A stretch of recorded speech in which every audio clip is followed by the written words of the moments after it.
show is for adults, by adults, using adult language, role playing adult situations, and possible controversial topics. No situations or topic reflects the views of the dungeon master or the players in real life. You have been warned.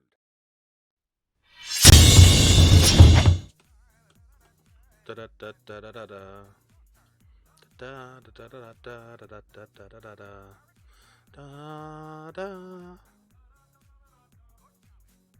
Da da da da da da da da da da. Hey, Zarius. Hello. Who's that? I'm that terribly creepy villain you've been working on. Oh. I had some thoughts about some terribly overpowered abilities that I could use against your players as they fight wave after wave of my seemingly endless minion horde. That sounds really fun, but I don't know where my notebook is right now for my dungeon notes. You fool! You should be using World Anvil. World Anvil? What's World Anvil? World Anvil has everything you need to start creating and building Really? your world. You can upload maps, make character or villain profiles, timelines, update world lore, and much, much more. Yeah, that sounds like a good idea. I'm gonna have to definitely sign up for...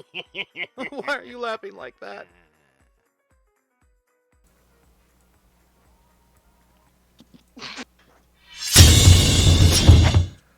All right, welcome everybody. Welcome back to Vow of the Keepers, episode 21. We are old enough to drink now. Yay! Yay! And boy, could I use it. Yeah. Yeah, wouldn't we all? As you notice, we are missing a few players. We've had some unfortunate departures and some not so unfortunate departures. But we have some new players coming soon, so hopefully you should enjoy that. And again, thank you all for being here. And as usual, we will not be responding to follows, subs, hosts, bits, donations, or raids. Hey, Kim's supposed to say that. I'm saying it now. She can pick up for everything else. How dare you? How dare I? I am completely unbothered. And if you're not already, hit that follow button. And definitely, if you're not already, hit that sub button because we are trying to give away a Wormwood Dice Tower and tray. So get to 100 subs. Ooh. Yeah, let's get to 100 subs. We'd love to give that away. And I think at 300 follower mark, we are giving away dice, I believe. Correct me if I'm wrong. That is correct. All right. There was a long pause there of like, Yeah, all right, and with that, I will hand it over to the Mistress of Ceremonies.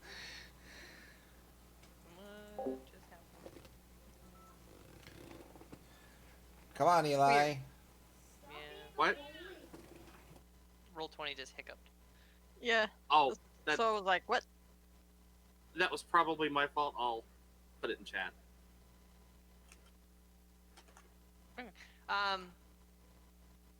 So hi everybody, welcome back. Yeah, good call. And just everything flickered and went, oh god, it's Yeah. going down. But that's fine and dandy. Yes. So as always, we kick things off by reminding everyone that we are proudly sponsored by World Anvil, which has everything that you need to start creating and building your world. You can sign up for free and get started right away at worldanvil.com. You can also join their Discord at the links that we post over in chat, which I highly recommend. I enjoy World Anvil quite a bit. I don't use it as much as I should, but I'm enjoying it immensely. As always, we also thank Roll20 for their generous support, providing us with a pro account and core books, so I have battle maps and things to show you with my quote-unquote cartography skills. Already mentioned our sub-goal, Wormwood Tower, Dice Tray, let's see.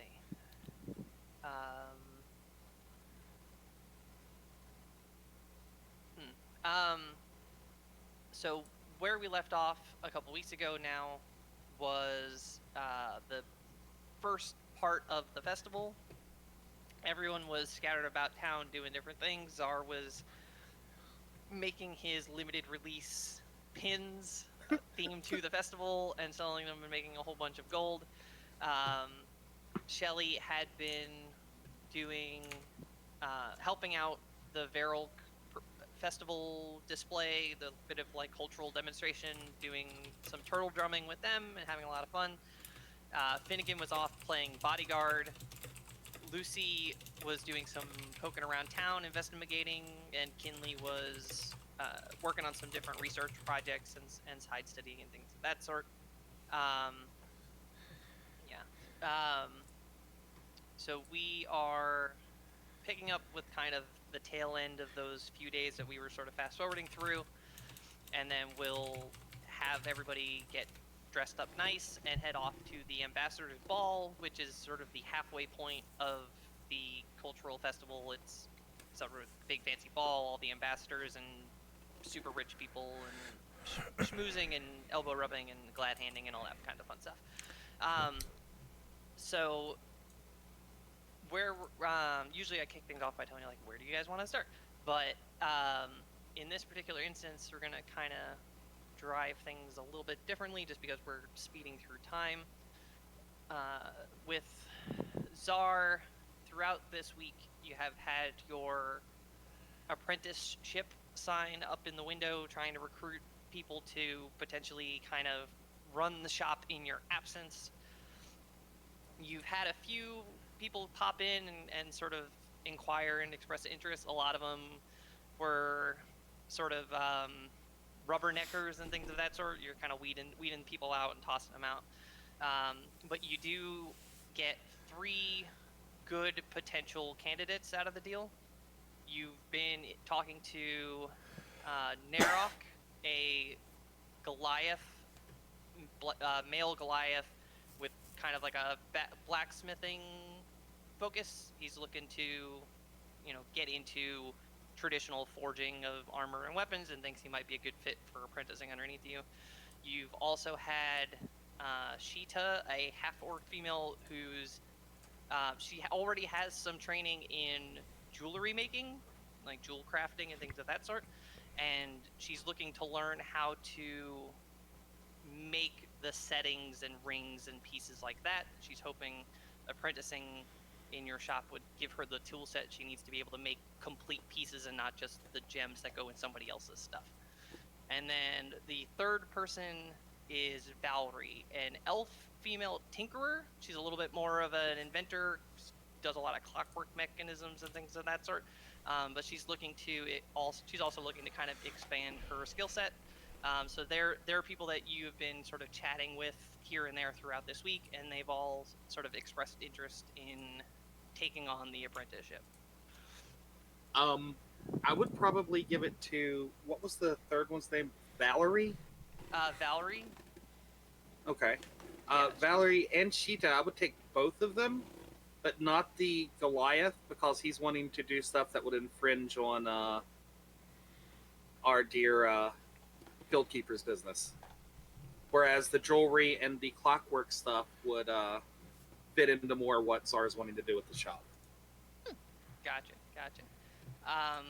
So you kind of work through your applicants and you chat with them, and they seem like a decent fit. We can role play your actual like recruitment conversation with them if you'd like to, in terms of like haggling out what their pay rate's going to be and all that kind of stuff, or we can just sort of give them a basic apprenticeship and like, hey, I might disappear on keeper business, keep the shop running while I'm gone, try not to burn the place down, pat on the back. Yeah, that's fine. Don't need to role play it. That's just like, to me, it seems like a lot of role play that really doesn't have like a whole lot of need to be role played kind of thing. That's why I tossed it out that way. Like, give you the option if you wanted to try to like, yeah, put the fear of God in them or something. But otherwise, they get 10% on any project they help on, and then 20% if I'm away and they're having to do orders on their own. Okay. That sounds good. I like that. It's nice and Plus easy. use of a forge and stuff. Yeah, so just easy. Yeah. Let's see.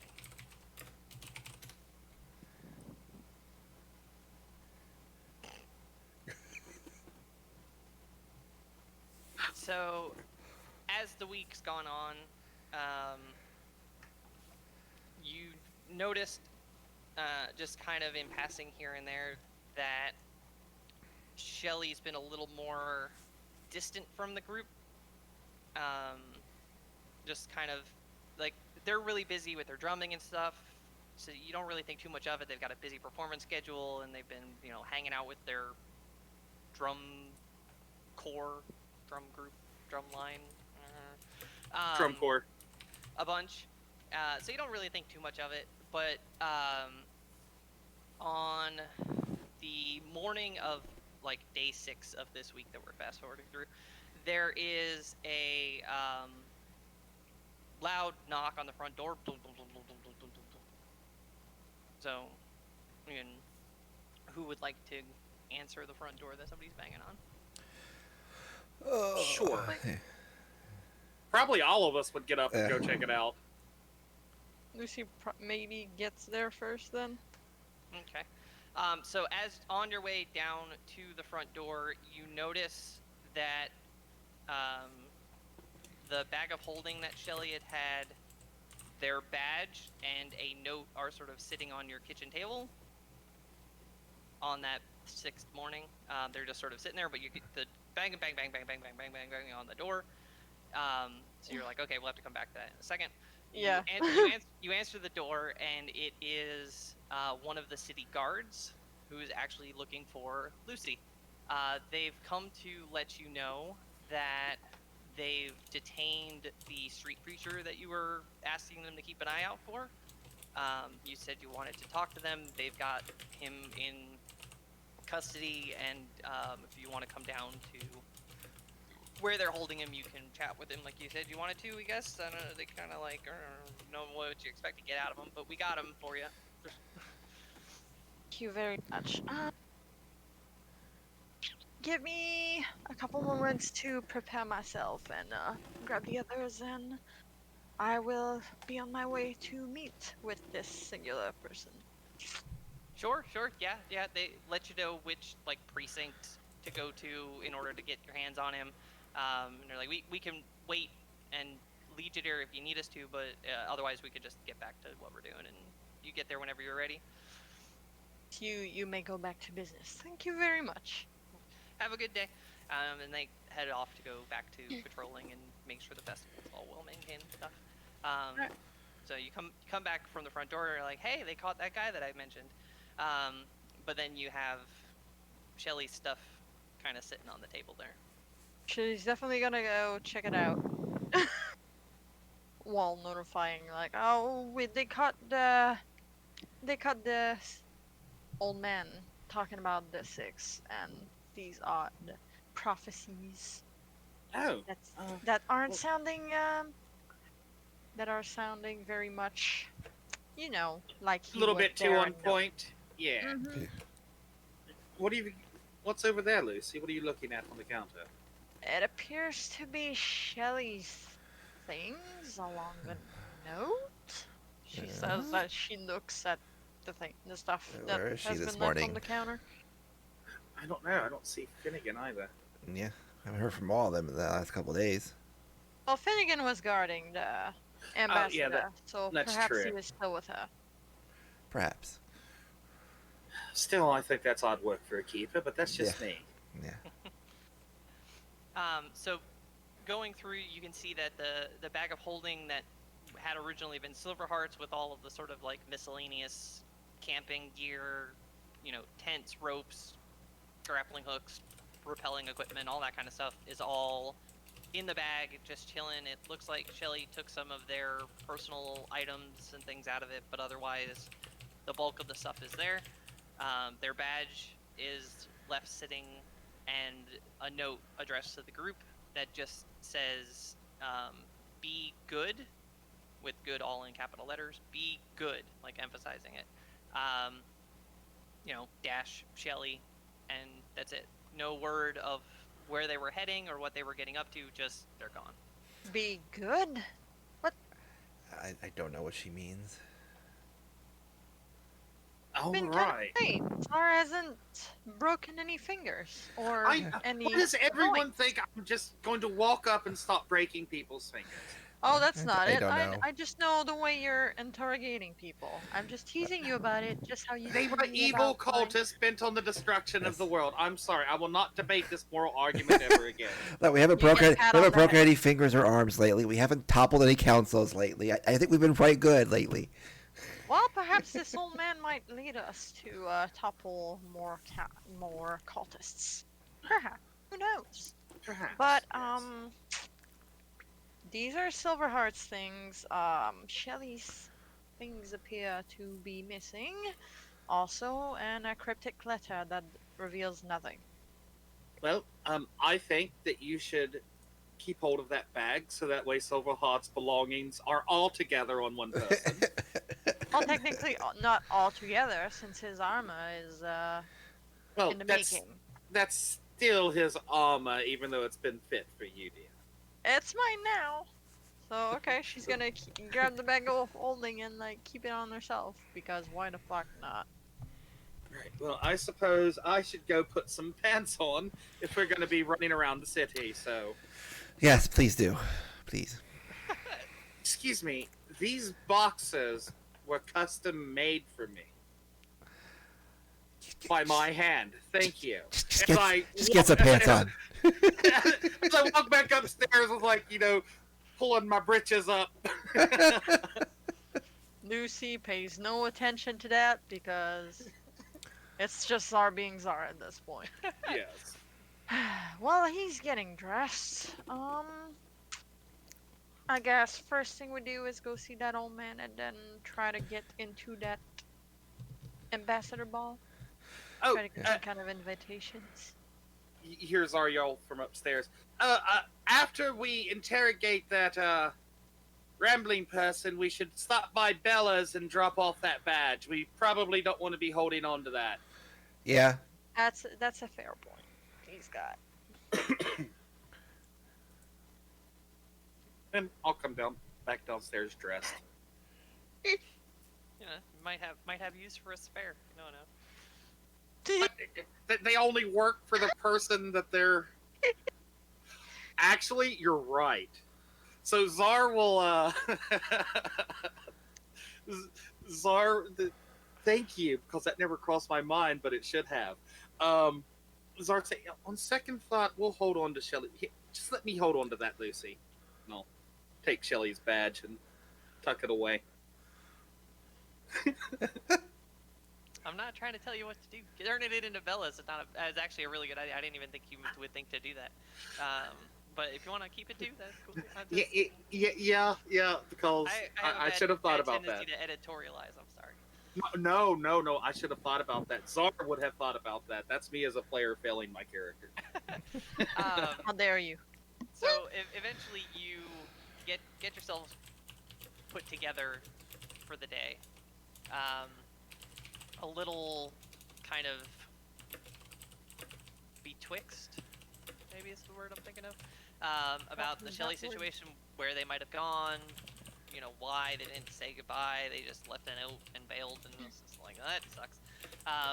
You can make some logical guesses based on, how they were feeling about the keepers and kind of how homesick they had been feeling lately, kind of missing content back home and things like that. You can make some logical guesses, but you don't really know. They could have still be on the island for all you know. Just Czar is figuring, since they can breathe underwater, they're probably going to try and make their way outside the dome and go back to their person.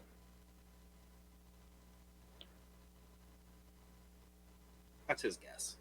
She's like, maybe they're still on the island, or yeah, like SARS. At this point, it doesn't matter. They've abandoned us and the mission that we're on. I'm sure Ambriel is going to be very upset. Talking about this, Angel, how the hell are we supposed to even get some kind of clue from her now? Well, when they're ready to talk to us again, I'm sure we'll have an interesting dreaming session. I suppose so.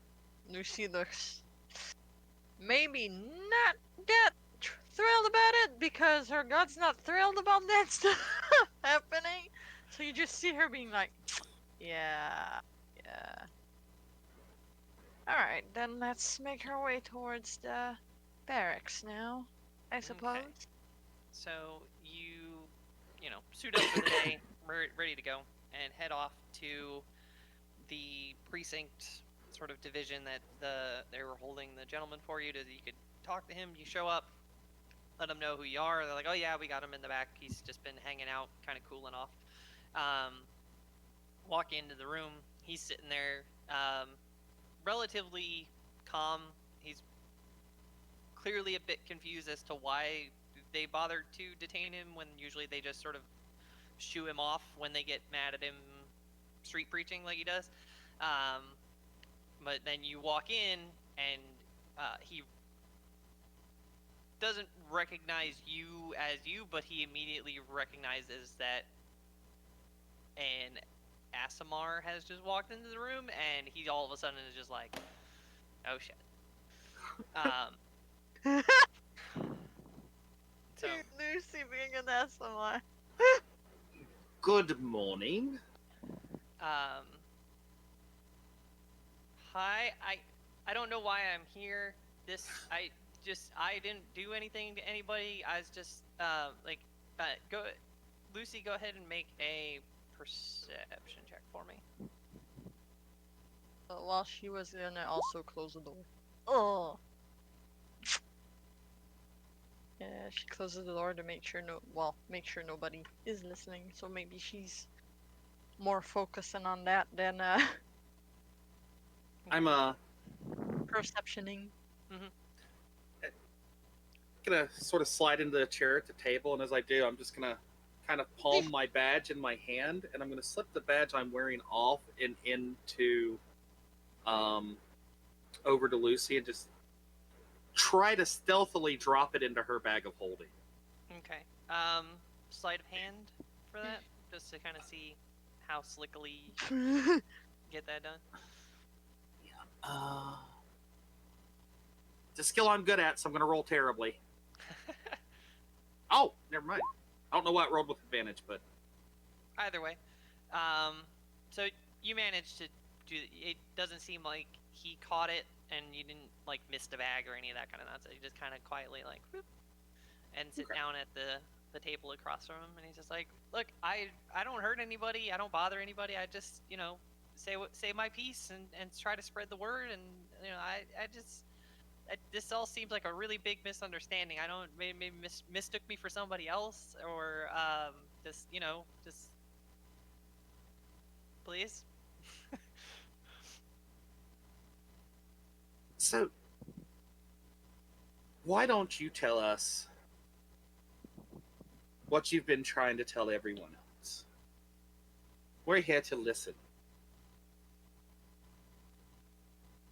And you have our undivided attention. I mean, I don't want to bother you with a bunch of trivial nonsense detailed things. I'm sure you have much better things to do with your time. Could just I'm gonna pull out my holy symbol, and I'm gonna put it on the table with my hand and just sort of slide it over, and then lift my hand off of it in front of him. I mean, Lucy doesn't see what's under your hand? Or... Yeah, everybody can see it when what's up on my hand up. You wouldn't know what it is, though. Other than it's well, maybe. Up to the DM, but...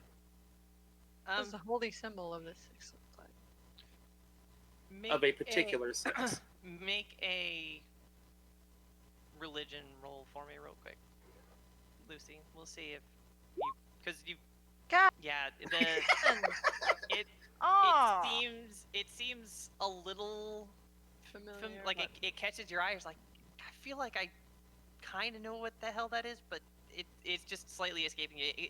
It's got enough of similarity to the runes that Shelly and Zar have been meddling with that you kind of get a vibe that it's something religious-y, but specifically being a holy symbol of one of the six, that like you don't get that far. You just get like, it kind of feel like I know that from somewhere.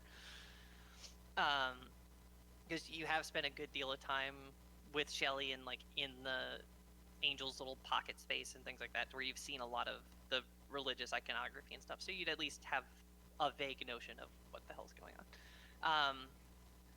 But he I'm sorry. no, you're fine. He sees this. I wasn't expecting to have to go this direction. He sees you slide your holy symbol out and you reveal it with your hand, and I'm trying to think how to phrase this appropriately without like inappropriately appropriately. He's a fiend, huh? No, he like spits on the holy symbol and lets out a like just a string of expletives that basically like I should have known that you're with those like bitch angels, blah blah blah, obscenities, derogatory terms. Like he lays into like you're a bunch of angel siding pieces of shit. How fucking dare you get away from me? I don't want anything to do with you. Like he's immediately flies off the handle at seeing that, because having already registered Lucy and then seeing that, he's immediately just like, oh no, get these angel sympathizing bitches out of my face. Like he's no longer being cooperative. Yourself. You're gonna calm yourself and explain to me why the sudden outburst at this symbol. Kinley, showing the other one. I don't know if Kinley's back yet. Kinley. Oh, no. Kinley was putting the kitty to bed. Kinley will hand me the other one.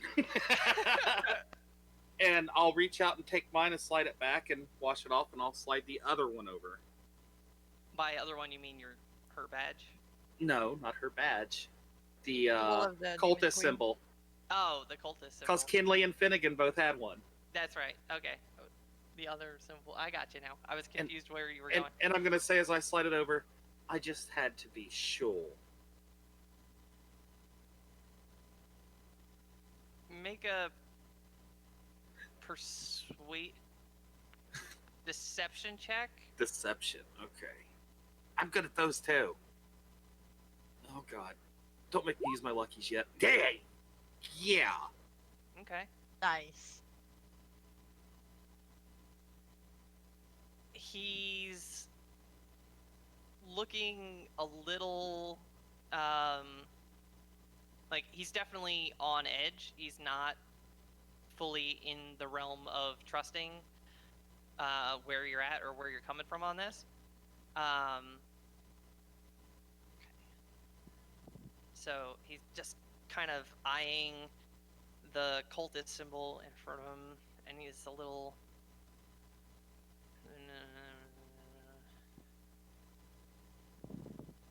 It's okay. Take your time. Trying to weigh out the where'd you even get that from? How did you like what? Where'd you get either of them? Who did you kill for these? What, like he's suddenly like he doesn't know whether to like hug you or stab you. He's just very confused, and he's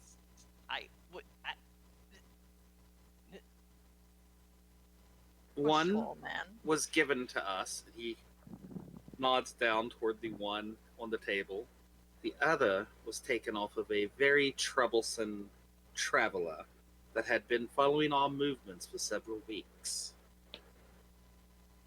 And it has come in handy in identifying those sympathetic to causes that go against what we know is right.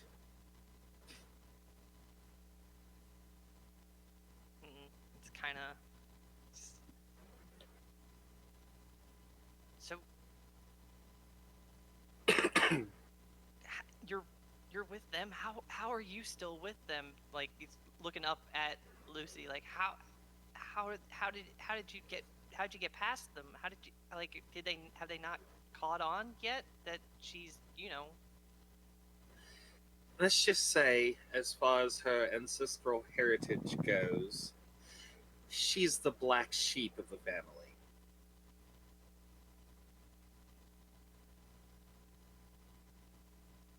Black, that didn't do Kinda me any smirk. good. But she's biting her tongue. Like, she's not liking this at all. She's just playing along. So once he drops that, it didn't do him any good. You start to like click over the little bits and start to realize that he's also has some ASMR in him as well, and that's why he was able to like ping you straight away, Lucy, when you're walking in. He's just like, hey,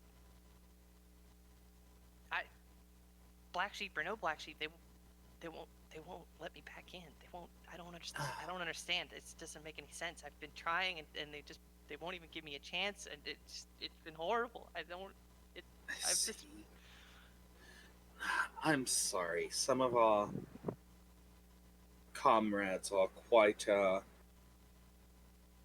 immovable in their beliefs. However, we understand, and our masters understand, that should the world come to embrace that which lies ahead, there needs to be some flexibility in the return of the Great One.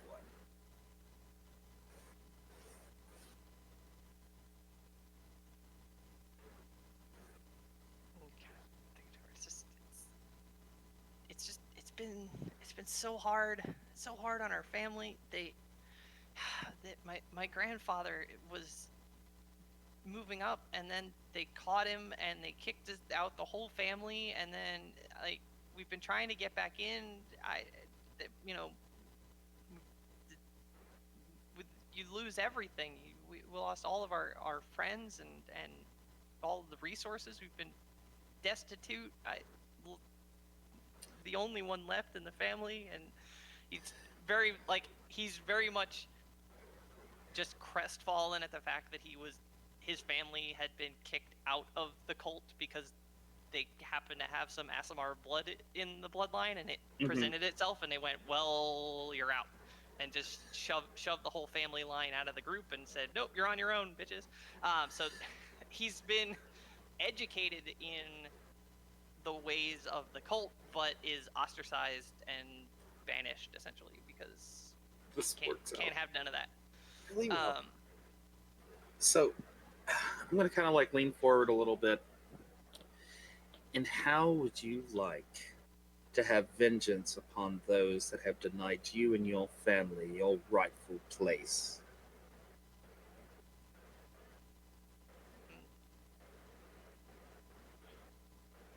He's like sniffling and kind of choked up and trying to like chew through the tears a little bit, and just vengeance. I want forgiveness. I just want to go home. I want to go. Oh, I yes. wanna... But you know as well as I do, our glorious mistress does not like weakness. If you are to return and be forgiven and allowed in her good graces, you must seek recompense for the offenses done to you and your family. And this is where we can help you.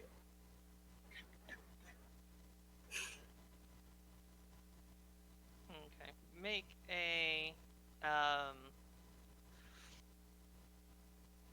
a persuasion check.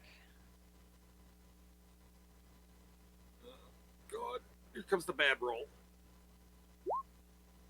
I'm gonna lucky it. Let's go down that road. Better. I'll stick with that. That's a decent roll.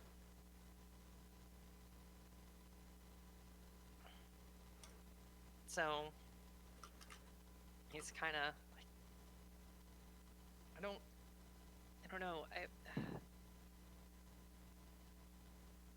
Maybe that makes sense. I mean, everything was all secondhand. I don't. I mean, I don't know if I know enough to know that. But if that feels right, maybe. he's clearly you managed to sort of throw him through such a loop of emotions between the two symbols and Lucy somehow being an Asimar and a cultist and him being banished, and he's just like completely just shattered as a person right now. He's trying so hard to reconcile everything that he's witnessed in the last 5 minutes, and he's just like, what? And I'm trying to play all of that against him, and Yeah. I'm going to say, well, if you're too weak to make up your mind to do what you know is right, I think we're done here. Have fun with your destitute. And I will make like I'm going to get up, and I'll reach over and grab the symbol and slide it back. And Okay, he's gonna like lunge across the table at the symbol as you try to slide it away. He's like, no, I decisive me. That's me to a T for sure. Just we'll don't have to do things at a fevered pace, right? We could take our time and be smart about it, right? And he's kind of like trying to slide it back towards him. I'll let him slide it. I'll let him sort of hold on to it for now. Kinley, would you be as kind to produce an inkwell and some parchment for our friend here? I believe he's about to give us the names that we want to extract his revenge. Delicious. And I will pull out. I can hear their bones cracking already. Haven't cracked a bone in a while. And I will hand you over some parchment and some ink. Terrible. This is how we got into this mess in the first place. So this is a cultist, though, or potential cultist. Yeah. Former. Rejected cultist. Okay, so you've slid him quill and a little inkwell and some parchment, and you are trying to get him to what? Give us names of the families that he can no longer associate with because of them being cast out. The name of his family and any contacts of anybody that deserves vengeance for treating him and his family unfairly because of their bloodline. Okay.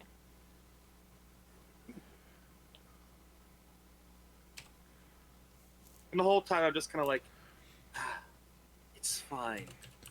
Doesn't it feel good just to hold her symbol in your hand?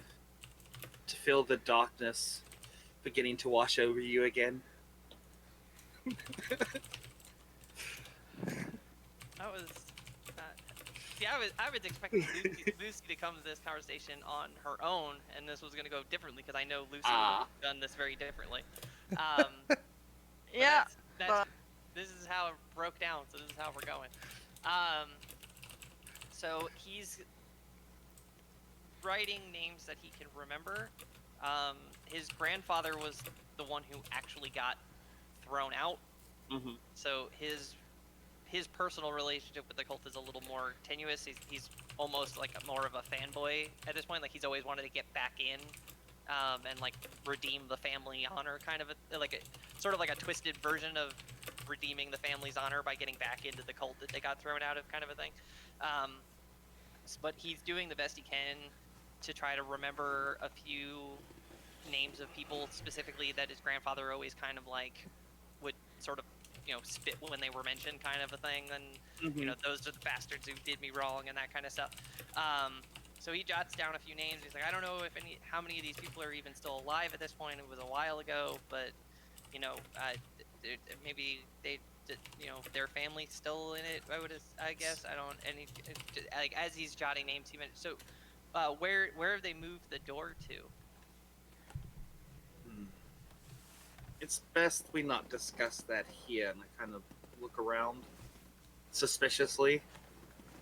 This is something we should discuss later.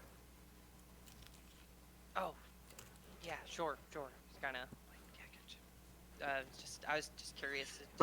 It's since it was the time of your grandfather, and I'm gonna make some like fox gestures and everything, and use some prestidigitation to kind of cool breeze through the room kind of thing. Hmm. We should be okay for a few moments. I've ordered the room. However, it's been a long time since your family's been in the loop. What do you even know of the door? And I'm going to act suspicious. Well, there's like the main like that. It's the way he always explained it. It was um, it's a door to somewhere that exists nowhere, which never really made a lot of sense to me. And then I started kind of like doing the best I could to learn from the different embassies and things here, and there's these things called demi planes or something. Yes. And I think it's one of those. I think they built the temple in, and then like the door isn't a door it unless you have like the key. It doesn't exist unless you've got it. You know what I mean? Like it's there, but it's Yes. not there. I don't. I'm And- not much of a magic person. It seems really cool. I'd love to see it someday. That's why I was really curious where I'd see. It would be really cool to be like no door, no door. Like that'd be And- really cool. And where did your grandfather say this door was last time? So that I can let you know further details. Well, I mean, they moved it around to make sure that nobody would accidentally find, like, they wouldn't catch somebody happening to walk into a door in the middle of a field somewhere, kind of a thing. They kept moving it around. But I know he used to go. Where was it? Oh God. He's trying to think back to like childhood with the granddad. They're trying to think, and he's like, he used to go on like a little granddad vacation thing out into the woods in the Druidic Alliance, and he would never let us come with. I it thought he might just be going hunting or something, but I think he kept going back, hoping that they'd take him back. I see. But I don't. I mean, he never let me come with. I don't know for sure. That's just trying to do my best guess. I've tried going out there myself, hoping the same thing, and I've found a few clearings and things, but no sign of a door to somewhere that's nowhere or whatever. He always said it was. You know, old people, they get a little. Yes, they do. And as the like destitute, scraggly beard, quasi homeless street preacher guy is like, oh, you know how those old people get. Yeah. And you're just a bit like, some Well- self-awareness, dude, little. Here's what we're gonna do, my friend. We are going to put you up somewhere very comfortable and see that you're taken care of, while we work the angles that we need to work to take care of these problems and see that you get your proper reward for your service. Oh, that would be so amazing. I wish Mom was still alive to see it. I mean, Granddad too. He'd be thrilled to know that we even managed to make contact again. It'd be nice. I'm sure that they'll know, right? That it's a thing. We see and hear everything. But I think it's important now that we get you somewhere comfortable and cleaned up. I will tell you, you are to stop your preaching for now, as you do not want to draw attention of others, as our attention was drawn. And when the time is right, we will come collect you and let you make your oaths known. And I'll start to stand up. It's like, oh, okay, okay. For now, though, you need to pretend that. And you could see that he was very much like clutching it tight. He's like, I you've got a few, don't you? Can spare one, can't you? I mean, it won't. I just give him a look of like he's being insolent. Just kind of reluctantly, like, but I'll get one of my own soon, right? Yes, Yeah. you shall. Very sort of reluctantly lets it go, and he's just like, come back. Oh, I'll give it back to Kinley. Yes, we should step out now. Someone will be in a moment to assist you. Let's head out, right? Let's get out of this room. Yep. We'll open the. Oh, wait till the other two are out before giving a glance at the dude and then stepping out. All right, close the door. Are there guards outside there still like waiting on us, or? We're trying to give you time to do what you're doing, but they're around. Like it's a guard shack type situation. There's guards. There's personnel out and about. You can All right. pinpoint one and like holler at him, probably. Yeah. You can flag somebody down, grab somebody from a desk close by, so that kind of thing. I want to Before go. you do that, Okay. you're gonna get a tap of shoulder from Lucy, and she's gonna lean in and mumble, like lowly, "You better put him in jail so he does not go out on the street again." I've got an idea. I want to find the highest ranking guard I can find there. Okay. With the festival and everything that's going on, a lot of personnel are coming and going, and people are on duty and all that kind of stuff.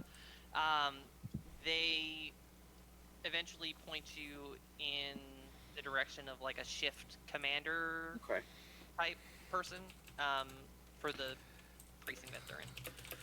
All right. I want to go talk to the commander. The guests that we currently have detained for us.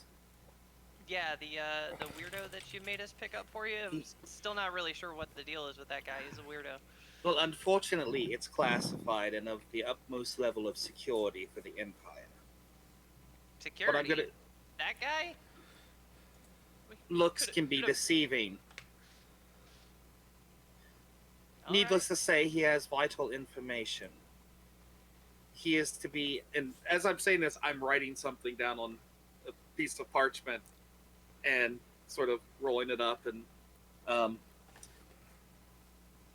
send a contingent of guards to guard him and make sure he does not escape to the Mosselheim embassy along with this letter. See to it that he is placed in a reasonable accommodation, and the embassy should handle the rest. And basically, I'm sending a request that this person be basically kept detained on house arrest in the Marselheim part of town under Marselheim guard 24/7. Okay. Because if anybody's going to do it, it would be them at the request of a keeper. Sure. Yeah. Logic makes sense. So he takes your note, and we're a little short-handed, but I'll see if I can grab two guys to march him down there for you. Thank you. He shouldn't give much of a problem. You should actually find his blathering quelled for the time being. So that's one more problem off of your hands as well. All right. Yeah, not having to worry about him shouting up from the mountaintops will be a nice change of pace. All right, we're done here, I guess. Unless Kinley, Nope, that's it. Lucy. I'm sure we're gonna have a conversation once we get out of here, but Yeah. I am done here, I assure you. Lucy, what's that? I'm gonna reach over and put my hand down in her bag of holding and pull out my badge. How did that get in there? Maybe you put it in there whenever I wasn't looking. I just sort of shrug and put my badge back on. Lucy knows you better than that. Come on. Czar knows he's just being Czar. He's being facetious. Mm, Why in Little front flair of for the God, though? dramatic. yeah. So you wrap up with the shift, the head guard for the shift, and takes your letter. Plans to send them over to Marcelheim like you asked for. You anything else that you want to do? You're just gonna head back. You said you wanted to pop in, or you wanted to stop into the Marcelheim embassy as well. So is that where you're headed, or you wanted to? No, you don't want to go to Bella's anymore. Yeah. We sorry. were sending the guy with where the are you going? guards. I guess this is the day of the ball, right? Not quite. There's still going to be another couple days of fast forwarding. Oh, okay. Then I guess I don't have anything else unless the group wants to discuss this dude. Well, we can get back to the house and talk about him and see where we want to All go right. from there. Yeah, so we'll head back to the house. Okay. Because you still need to actually square away your invitations for the ball. Reminder. Yes, let's visit the ambassador. Try to find the ambassador first. Well, we'll probably get there before our friend here, so, all right, yeah, sounds good. And we can work out further details there as well, I suppose. But Yeah. at least our note will at least get him into custody until the ambassador approves everything. Yep. So I guess we are off to the embassy. Okay. That's I why suppose I so. thought that was on the agenda. That Yeah, was my- yeah. I was remembering for you essentially. My bad. So you do head on down there and stop in by Ashling to see kind of how she's doing, preparations for the ball, how's the festival going, all that kind of pleasantries and whatnot get exchanged. And she's so happy to see you. It's been great. You know, we're looking forward to. I bring her rum pastries. Oh, just leave the poor girl alone. She's suffered enough. Excuse me, I am spoiling this ambassador, okay? I know. Terrible. Don't do it. She's trying to cut back on sweets. Well, you know, gotta live a little because the world may end. Man, don't I know it? And I'll copy that with a nice bottle of wine. It's like barely lunchtime. Kids, She doesn't have to do it now. It's a gift. Yeah, it's a gift. So you get into her office and pleasantries are exchanged and you hand over it and she's like, you guys don't have to do this for me. You know, we're all friends here. You don't need to be bringing me bottles of wine and desserts Exactly. and things. Or this is Exactly. far We're too all much. friends. This is what friends do. They share what they have with others and do their best to, make their friends feel good.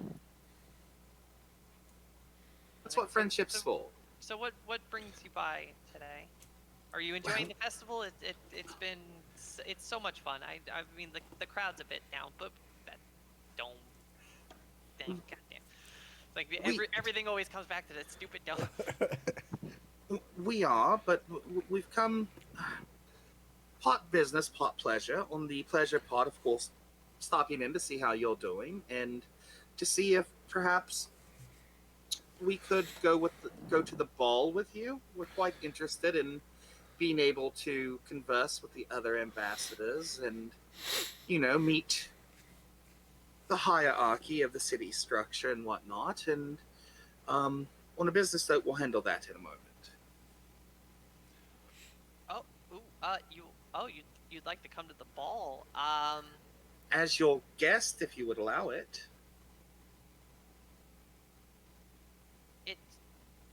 Would you be able to handle? I hope it doesn't come off as condescending. The a dress code is rather strict. Would you be able to manage that on Absolutely. short notice? We already have clothes being made, which are more than appropriate. Oh, so had this on the back burner for a little while, then, have you? Well, yes, but we didn't just want to come ask. We wanted to, not give you the impression that we're trying to use you to get in. Just you know, look, I'm new at this, and we're still new keepers, and we're still learning our way around things, and we we don't want to put the wrong foot forward. I'm sure you can understand, and just if you feel like we're taking advantage of your friendship, I'd put it out of your mind. No, no, not at all. I mean, under normal circumstances, this short of notice, we'd never have the spare seats. But um, fortunately for you, or unfortunately in the grand scheme of things, my guests were not on the island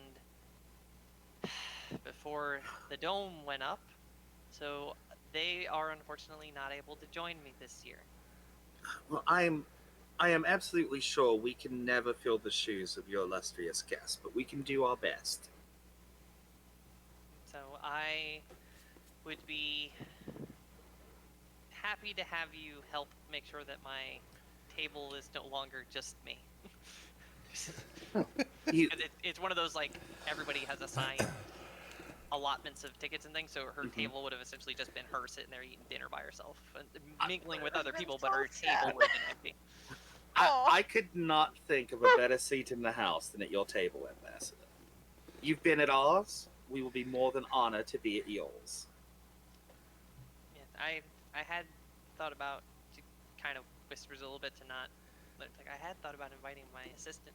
I didn't know if it would be something she'd ever be able to afford. Like, I didn't want to put her in a tough spot, but it would have been nice. I just, you know, the demands of an event like this are just a little beyond people like that. Like, she's trying not to be Yeah. like a terrible person, but at the same time she's got that condescending, like she'd never be able to manage something like that kind of Yeah. trying to flirt with that line a little bit of like, I want it to be nice, but Czar will just smile through it because this is the first time he's ever wanted to just like reach out and choke this ambassador because he was really poor growing up, so he's just kind of smiling and nodding. mm, but he's like, yeah, no, it would, given the short notice, it would probably be best if we arrive together, so I can check us in at security at the front entrance, but we can figure out the time. I don't know if you're early birds or if you like to be fashionably late, or we can figure that out. You tell us the time and we will be there. All right, I'll ask around a little bit, see what everyone's thinking. Since it's not quite the affair that we would normally have, everyone's being a little more loosey-goosey with how we're handling things this year. So let me ask around a little bit. I'll make sure to give you lots of notice, so you're not left scrambling. But yeah, this will be great. I'm looking forward to this. This will be another fun evening. Though I noticed Shelly and Finnegan be coming. I noticed they're not with you today.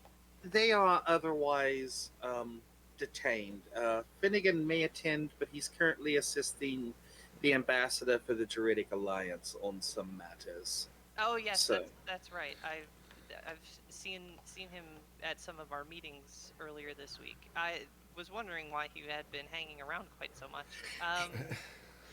Yes, considering our reputation with the Druidic Alliance, we saw it best to let them spend time with one of our keepers, and since he is a druid, it does make sense that he would be able to foster better relations between the Druidic Alliance, the keepers, and the Empire than one of the rest of us. Of course, that makes sense. But since we have pleasure covered, a bit of business, we have a guest that is going to be arriving. We need lodgings for them. Doesn't need to be anything extravagant. Another keeper coming into town? No. He's going to kind of lean in. It is very important and sensitive that this guest remain in their residence under constant guard. Oh, Right. And when I say guest, I kind of allude to the fact that it's Quote unquote guests. yeah. guest. She's an ambassador. She should get Yes. the meaning behind that, the inflection on the word. Right. So what friendly accommodations or Friendly yet restrictive to not being able to depart them. I think I understand what you're looking for. We'll have to take a look and see what we can scrounge up on that front. But I'll get some people to look into it on the quiet, of course. Thank you, Ambassador. I'm sorry to mix business with pleasure. Just unfortunately part of doing the job. Yes, that is our life as ambassadors, always trying to juggle That's the right. two. We sacrifice so that others may thrive.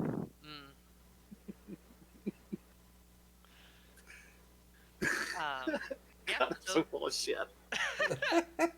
No. yeah, a little bit, but you know. Oh, all right. She's gobbling it like, yeah. Yeah. What happens when you get to spend time with people from Marshallheim? They eat that shit up. Yes, they do. They sure do. So you, as the ambassador, you've secured invites. You'll have seats at her table for the ball, and she'll let you know what time to be ready for and all that kind of stuff. It's still just a couple of days away. You know you have custom wear getting made. It'll be ready in time. You'll just have to swing by the shop and pick it up, which you'll do within the next day or so. They were coming to dress us, remember? So they probably deliver it. They were Yeah. going to send someone over to assist with helping you get ready for the actual ball itself. So they'll come over with the whole service and whatnot. But if you wanted to like go and do fittings and things like that in the week leading up, you could do that if you wanted to, kind of a thing. In case you need to make alterations. I'd probably stop in the day before just to see for a fitting, just make sure it's all good. For Lucy. Yeah, that was kind of what I figured. So you finish up with that. You finish up with him. The tires squared away. Next couple days go by. The ambassador lets you know that since she's going to be strolling into the ambassador's ball with a escort of keepers by her side, she's thinking fashionably late is the play here. Might as well make an entrance if we're gonna be rolling in with some muscle.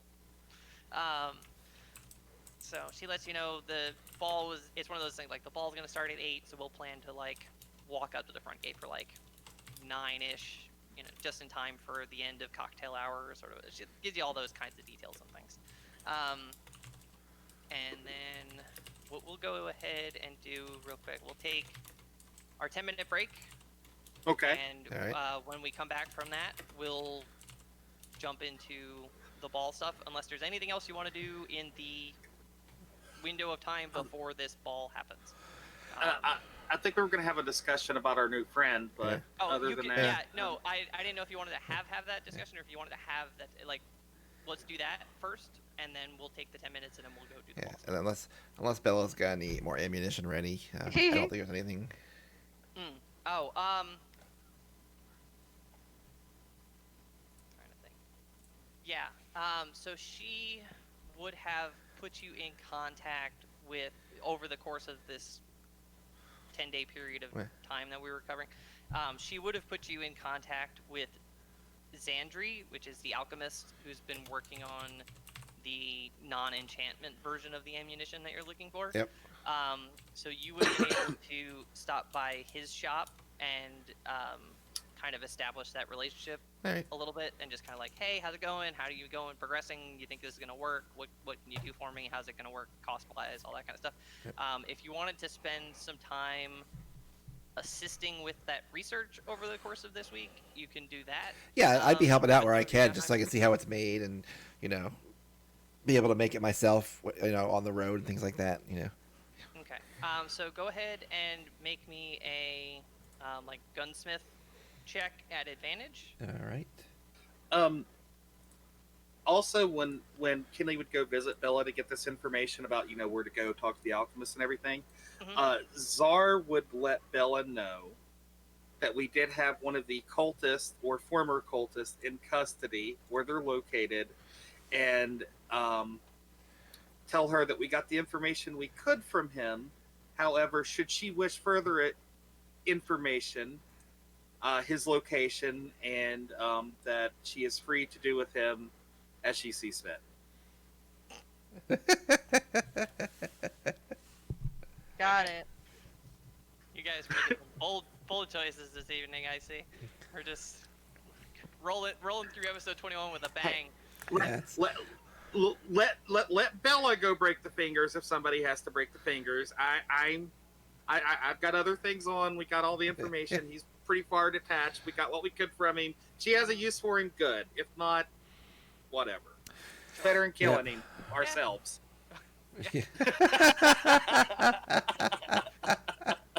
Sure. Yeah, just hand him off to somebody else to do that for you. I guess. But okay, so and then also make an Arcana check for me. All right. Arcana.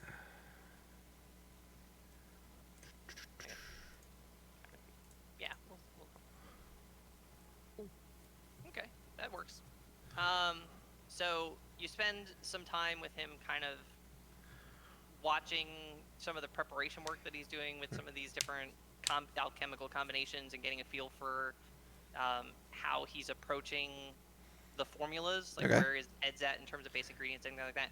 He walks you through a couple of them, gets you to make a batch here and there.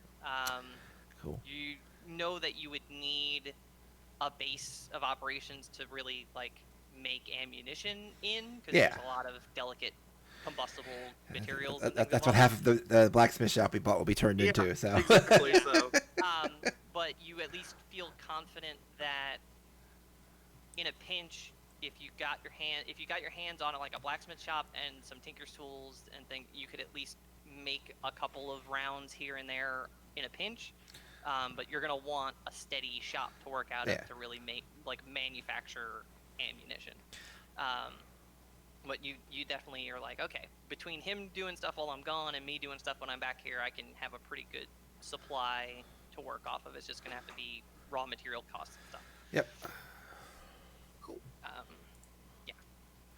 That was on the agenda. We just doing things in order and whatnot. So you did that. You turned it. You turned over your newfound friend to Bella to do with what she pleases. She is our, superior in the chain of command. So we got what we needed, and I know. I just, that list of names that you got. Do you have a plan of what you want to do with those names?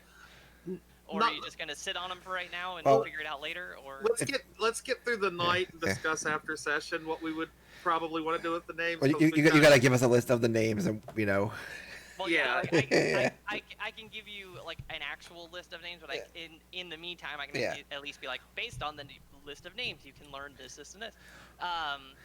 We would, after everything settled with the ball and the festival and everything, we would probably get into researching, maybe tracking down these families and all of that stuff. We would obviously looking for prominent names that would come off very blatantly to us first, and Yeah.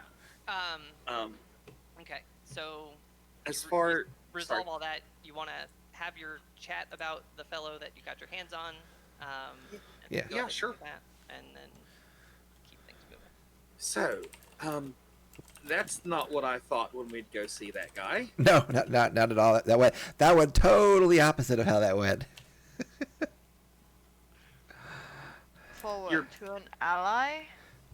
I guess it's good luck we had one of the charms on us. So. Yes, indeed, and Or so. I mean, technically, if you look at it correctly, Lucy, we did make an ally, just not the type of ally we suspected to make. Yeah. So, We're gonna have much of an ally if Bella puts her finger on him. well, Bella knows this city better than we do, and if anybody's going to maim someone in the name of the Empire, it would probably be best to be her, because she could do it in a way that, is not going to reflect poorly upon us. And honestly, we got what we needed out of him. I really don't think he's would be much use afterwards. So. No. I suspect just a lingering feeling we'll never see him again. But that's what you said about Larry. I mean, it would be quite suspicious if he survives Bella, but that would be a different thing. Yeah. Suppose so. Anyways, well, I need to get back to the blacksmith shop. I told my new apprentices to sort of push the tables around, so you've got your own little section back there, Kinley. And I will be decking it out with some nice chemical stuff as soon as I can, so I can start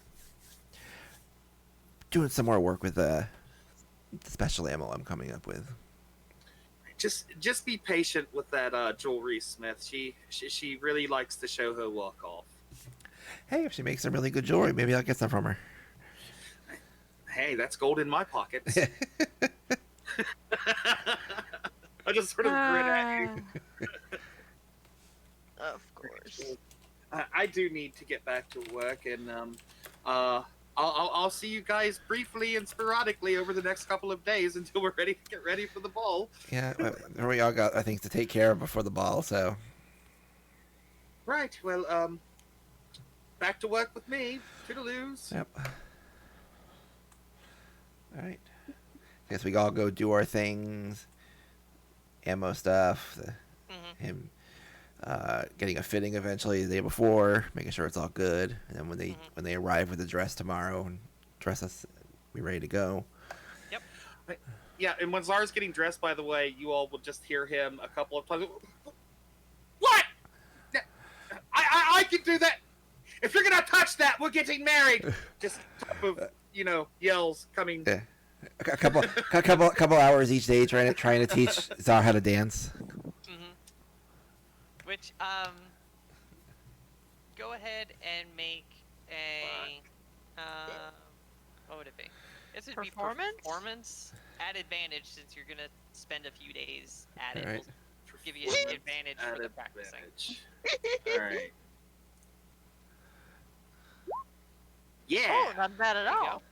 I'm very dexterous. You're learning. You are taking your lessons well. Yeah. So it's feeling a little like Heath Ledger in A Knight's Tale. You're picking up specific dances, but if somebody puts you on the spot and be like, "Hey, why don't you show it?" You're like, "Oh no." That's straight like deer in the headlights of like, help. But it's one of my favorite movies, by the way. Yeah. If they try to do like a foxtrot or a two-step, you feel pretty safe that you can pull that off. But if they like turn you, like, "Czar, why don't you show us something from where you're from?" And you're just like, "Oh shit." That's when I pull my dagger and start stabbing people, because that's we dance where I'm from. We're not allowed to dance where we come from. Yeah. I'm originally from the slummy part of that town from Footloose. Yeah. Don't dance where I'm from. Not allowed to dance. Trust me, you're dressed way too pretty to do that type of dance. Anyway, there's your pop culture references for right now. There'll be more probably. So we'll go ahead and take our couple-minute break. Just take a breather, and then we'll come back and we'll start rolling into the evening's events at the ball. All right. And how that's gonna kick out. All right, everybody. Good 10-minute break, and we'll be back. Go get yourself snacks. Do what you got to do. Well, we shall return shortly. Kim.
Yes. So let's get back as we are coming back, everybody. Welcome.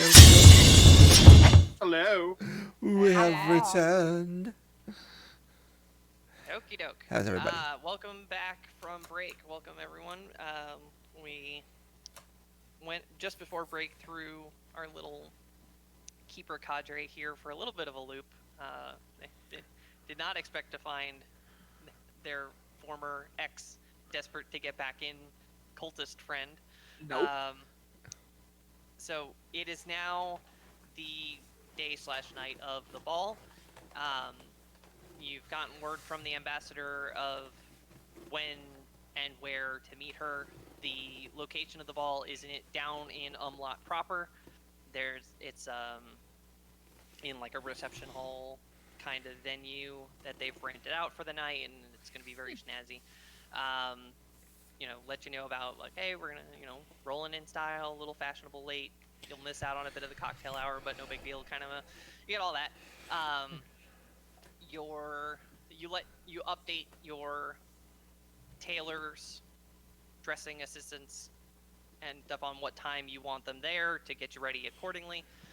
They show up, they suit you up, dress you up, get you looking real nice and fancy. It will take a little bit of time to get from your house down to the venue as you are, because small steps and heels and things of that sort. We're not going to be going sprinting through the city in our super fancy attire. But you do make your way down to Umlaut proper, and you walk up the sort of extended driveway of this place and see the ambassador waiting for you kind of off to the side of it. Carriages come by periodically, letting people off at the front door, and you can see that it's very much everyone's to the nines and then some. The ambassador, as you approach her, is looking even more high-end and exquisite than she did when she showed up for dinner at your house, like step beyond and above. You're very glad that you went all out, otherwise you would have been sticking out like a sore thumb.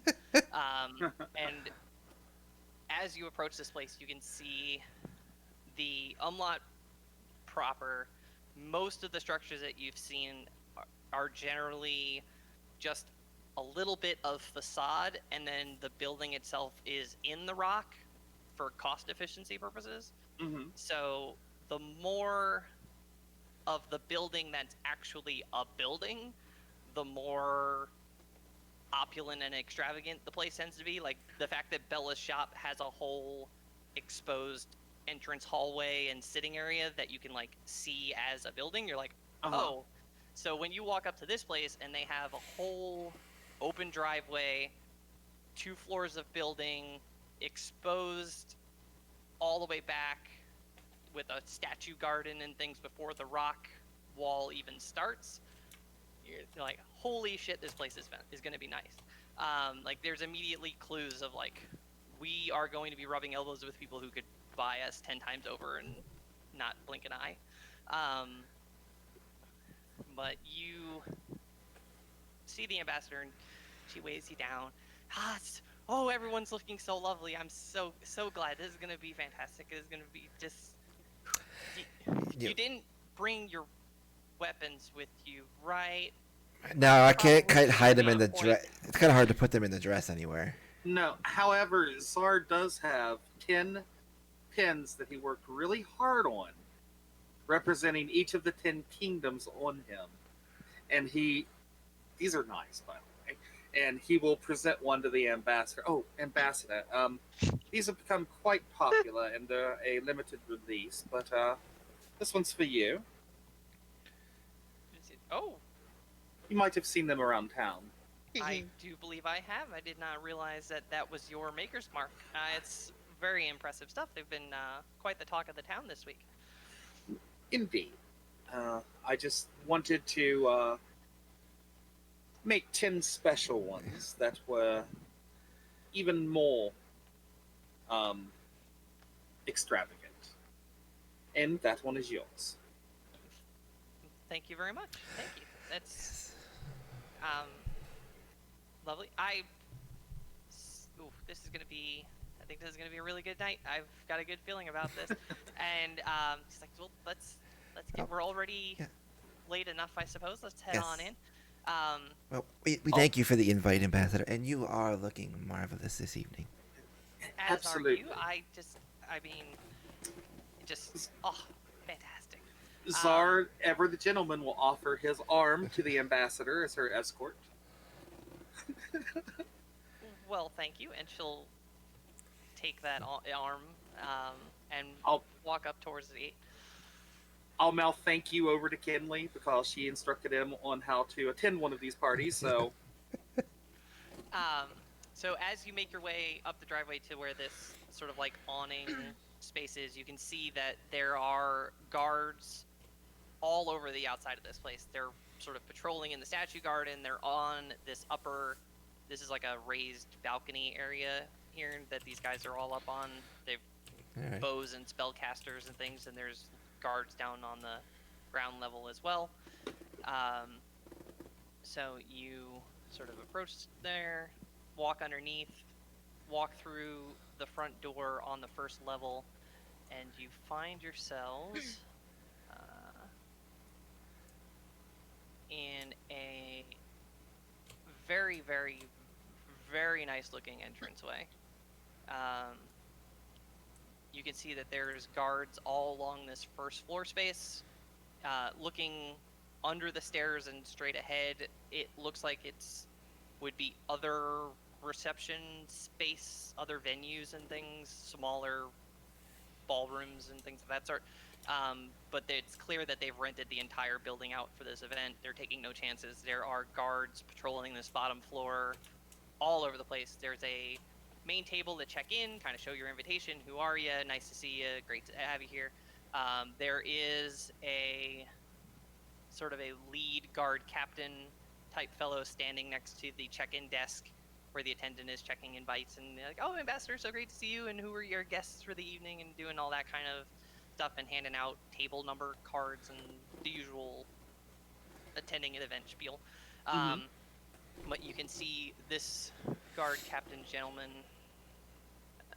Because I got the wrong tool selected. He's standing there next to the table and just kind of eyeing everyone over. Is there anything that we need? We have a coat check. We have a item check. He's trying to be polite about inferring, like, if you have any weapons on you, magic items on you, anything that might otherwise be untoward, you can check them here, and we'll hold on to them for you for later. We don't need to have any trouble at this peaceful evening of ours. all of my stuff would be in Lucy's bag of holding, and I'm sure her bag of holding is somewhere accessible under her massive dress. It's not that massive. It's just elegant. Okay, so But yes. you've stashed your bag of holding on like the small of your back, essentially, trying to like hide it, almost like Not hide it, but it's there in case of an emergency. Okay. We are It keepers It after basically all. looks like a purse that would go along the dress, I guess, is how the guard would see it. Mm-hmm. Well, most bags of holding look like, shoulder bags anyways. Yeah. Yeah. Yeah, They're, so it they're looks like usually a not. purse. They're usually not particularly fancy shoulder No, bags. no, they're not though. Well, she could shove it in her purse. Put the bag of holding in a purse. It's not another extra dimensional space, and she can still open it up and reach in. Yeah. If you Purse, sure. if you think you would have thought far enough ahead to do that, Probably not. Probably not. So it looks like a purse on her. Let's just put it like that. It looks like her purse. Mhm. So if the guard wants to take it, take a lady's purse for no reason. well, you can attempt to persuade him to the contrary, but otherwise he will take that off you, just as a matter of decorum. Captain, I do understand, but you must also understand that we are keepers of the Empire, and should needs arise, there may be things that we require on the moment. It is best if Lady Lucy here has that at the ready, so that we may best serve the Empire and the protection of these people.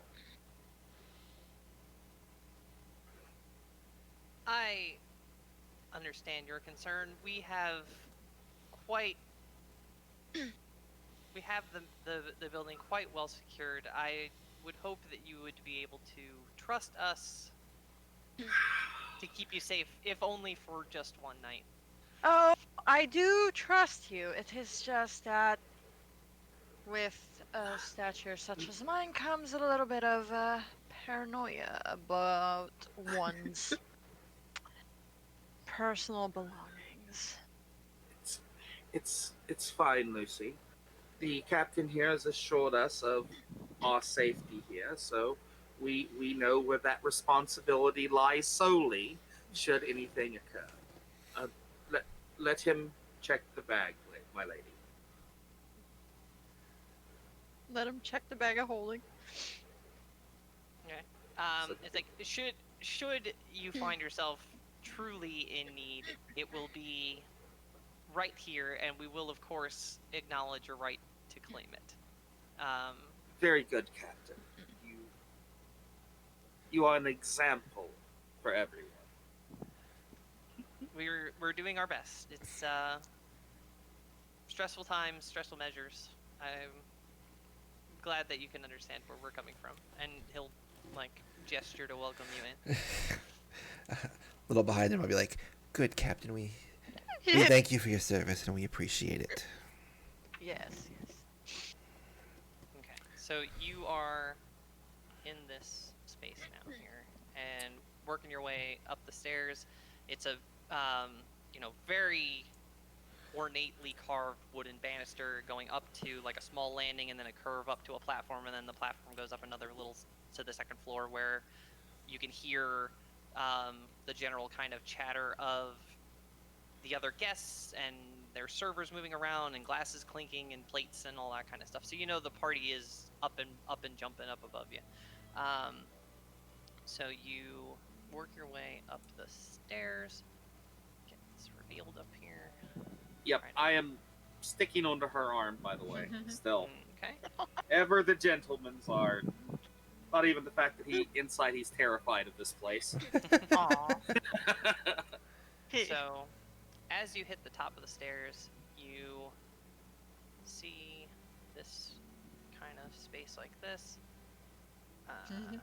You've got all that space there, and you kind of do like a glance around the room. You can see that there's these little side seating areas where a couple of guests have kind of tucked themselves away, and they're having like brandy snifters and chit-chatting amongst themselves.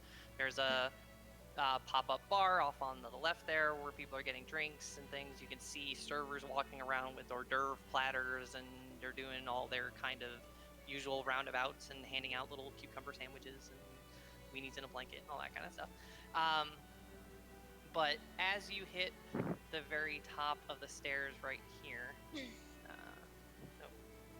right, so Czar and the ambassador are arm in arm right here at the top of the stairs. Out of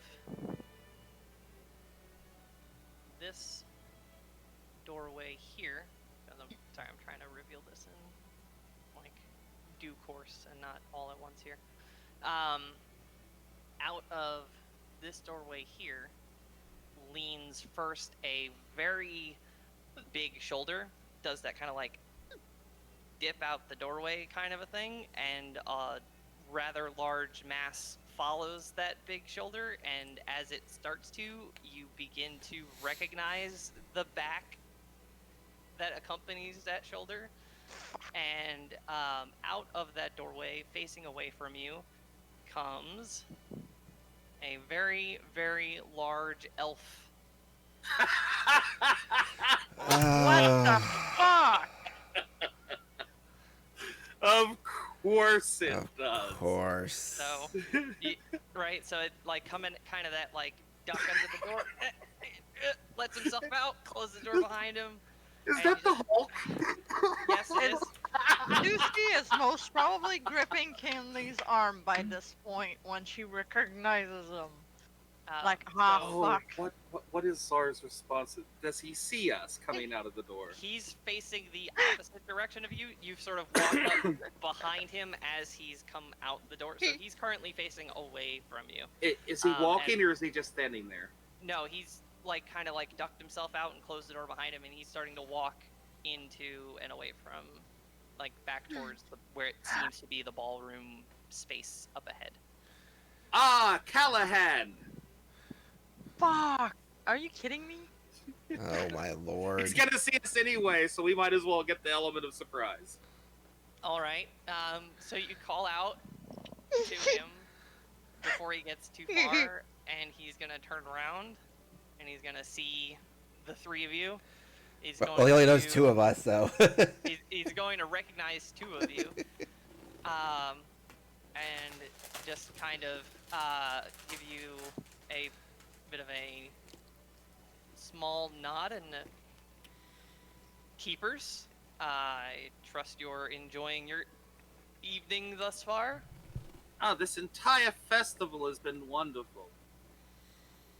I haven't had the pleasure yet. I've only arrived in town rather recently. I was hoping to enjoy the sights later this week. Ah, I see. Well, let me be the first to, well, maybe perhaps not the first, but the latest to welcome you to Umlaut. We've been here for some time. And what brings the champion of Soga all the way up here to Forgehoff? I am the headmistress's guest for the evening. As the grand champion of the arena, it's tradition to accompany the headmistress to the ball. I see. I am so looking forward to speaking to the headmistress. It has been some time. Yes, Well- I'm sure you have much to catch up on. If you'll excuse me, I Oh. must get back to. Absolutely, but I'm sure we'll see you later, yes? Yes, I imagine so. It's trying very hard to like be polite and not start nothing, but kind of gives a nod, ambassador, and excuses himself to head back off to what he was doing. And the ambassador after that is like, you know the champion of the arena? Like, oh my god, he's so big. Oh my god. Yes. and She's appar- very much like, she's a little swoony. Have you met him before, Ambassador? I have not. I have heard that he is just all the rage down. He's been like climbing the ranks in the arena just faster than anybody. But I mean, just look at him. Oh my Yes. god! Like, That's interesting. I thought that you might have met before since he knew who you were. No wonder he's the champion. He seems to be very perceptive. well, we're not as perhaps reclusive as some keepers choose to be with themselves. So the ambassadors are all quite well known. Yes. I'm sure the headmistress or even the ambassador from the Valley of Inspiration would have let him know who to expect here. Lucy, did you see Callahan? Perhaps you can ask him to dance later in the evening. She looks annoying. By the way, did he look at her and recognize her? Mm-hmm. Oh yeah, because she had her hood up. Okay. Well, there's not that many fucking Asimars, but okay. Ugh. I mean, you did stand like 2 feet away from him when you were like, "Oh, you're Yeah. yeah. You tend to make a strong impression when you do something like that. She's going. I believe I might pass. So you crossed paths with Callahan, who is here, according to him, to accompany the headmistress, who is also here for the ball. Looking around, kind of like taking in this front area where all the sort of cocktail hour-y stuff is going on, you can tell that there's a decent number of people here. But just from guesstimating what you're seeing, there's probably like 200-ish people in total in this attending the event. depending on who's in the ballroom and stuff, you're just kind of ballparking a number. So it's decently attended. I don't have obviously like 200 and something NPCs on the map, but just to give you Yeah. a ballpark number, I've dropped some in for sort of like to show you it's a lively event. But you can see off in the corner here the ambassador from the Druidic Alliance. We can't see it, by the way. It's black. Oh, is that not? blacked out. It should be uncovered. I think, unless I'm not seeing Down- where you're pinging. South, Oh. Okay. down this way. Okay. Okay. I Okay. didn't see the ping. Yeah. So off in that corner there, you spot the ambassador from the Druidic Alliance, trying to chit-chatting with some of the other guests. You Do we see a Finnegan? you do not see Finnegan. Hmm. Aww. He's done offended them. Dang it, Finnegan. But yeah, so where would you like to go? What do you like to do? The ambassador is kind of let you know, like, if you would like me to kind of show you around a little bit, that's fine. I intend to, do my ambassador duties and shake some hands and make some niceties. You're more than welcome to make new friends if you'd like, or they'll be serving dinner in a little while, so you'll want to make your way to the table eventually. But for now, there's lots of food and things, and it's all covered in the. You don't have to worry about this little drop a copper or two in the bartender's cup, and you kind of. I'll nod. And, for me, anyway, I'll say, I would definitely like to smooze my way around the room. As long as you promise me a dance later, Ambassador. Oh, of course, I'll leave a space on my card for you. And I will offer to stay with her and, meet, get to know everybody. You would also probably enjoy spending a little more time with this so nice, such a nice ambassador. Making introductions and things like that. Yep, and I plan on visiting the ambassadors and working around the room kind of on my own or with Lucy with me, whichever Lucy would want to do. And you know what? I What's think it flipping might be the a better party? idea to go with Zar than. yeah, do you really want Czar alone by himself at a party, having no idea where he is? Thought, like, you know what? Lucy has some decorum. Zar has worked on it a lot, but he might need a little more help sometimes. So let's just stick Lucy with Zar. Yeah, and leave Kinley with the ambassador. Kinley Sure. knows how to fend for herself on her And- own, hopefully, if anything happens. And Kinley needs to work on her social skills, and perhaps this environment will be more comfortable for her to do so. Yes. Okay. Even now, you still have to split the party. Yeah. I mean, if it would be easier for us all to go together, No, that would be fine. it's really not. I'm just teasing. Okay. You left the door open for me to poke fun at you. There's 3 of you. You still have to split up the. Could have been worse. We could have gone in 3 different directions. Yeah. So, make sure that's open. So as you pass kind of through this hallway into the middle bit, you can see that there's sort of an opening, 2 big chandeliers looking down into what would be the first floor space, and you can see that there's like guards patrolling down here as well.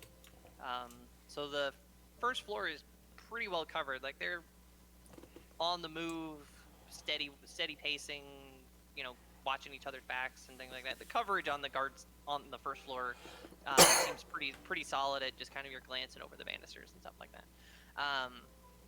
You can see that, again, there's more kind of food scattered about, servers walking around with platters, bartenders, guests dotted about and things. There are 4 doors on this northmost wall that seem like they lead into the ballroom proper. You can hear music coming from that room a bit. It's a little muffled by the doors, but it's sort of carrying through. You can hear music playing through as you sort of move through there. And as you pass through this, you can see that there's like restroom signs. That's where Callahan was coming out of. He was using the loo. You may want to give it a couple of minutes before you go in there if you need to, Czar, because he's a big man. Well, you know, it's a good thing that we surprised him after he came out rather than going in. Yeah.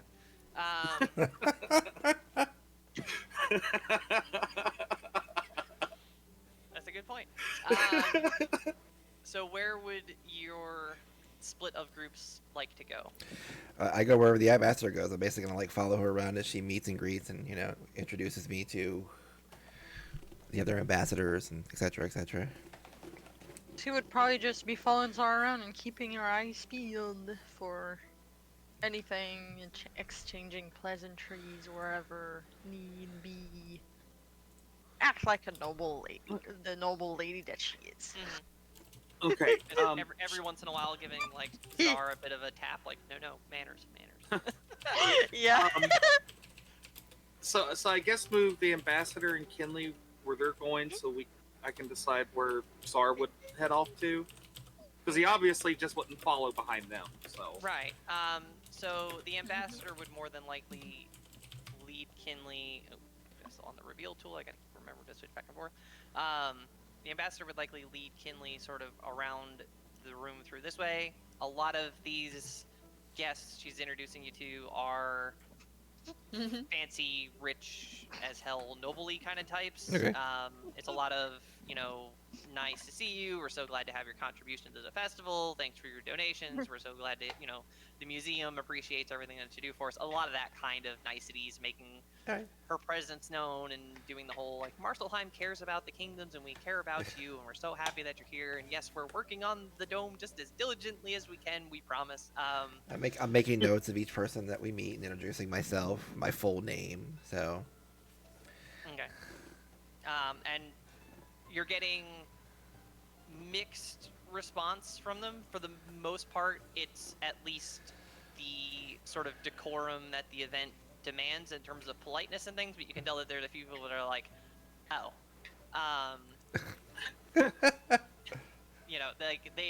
The Bellafiore family itself is not, like, they're decently well off in their own right, and then the Keeper legacy piled on top.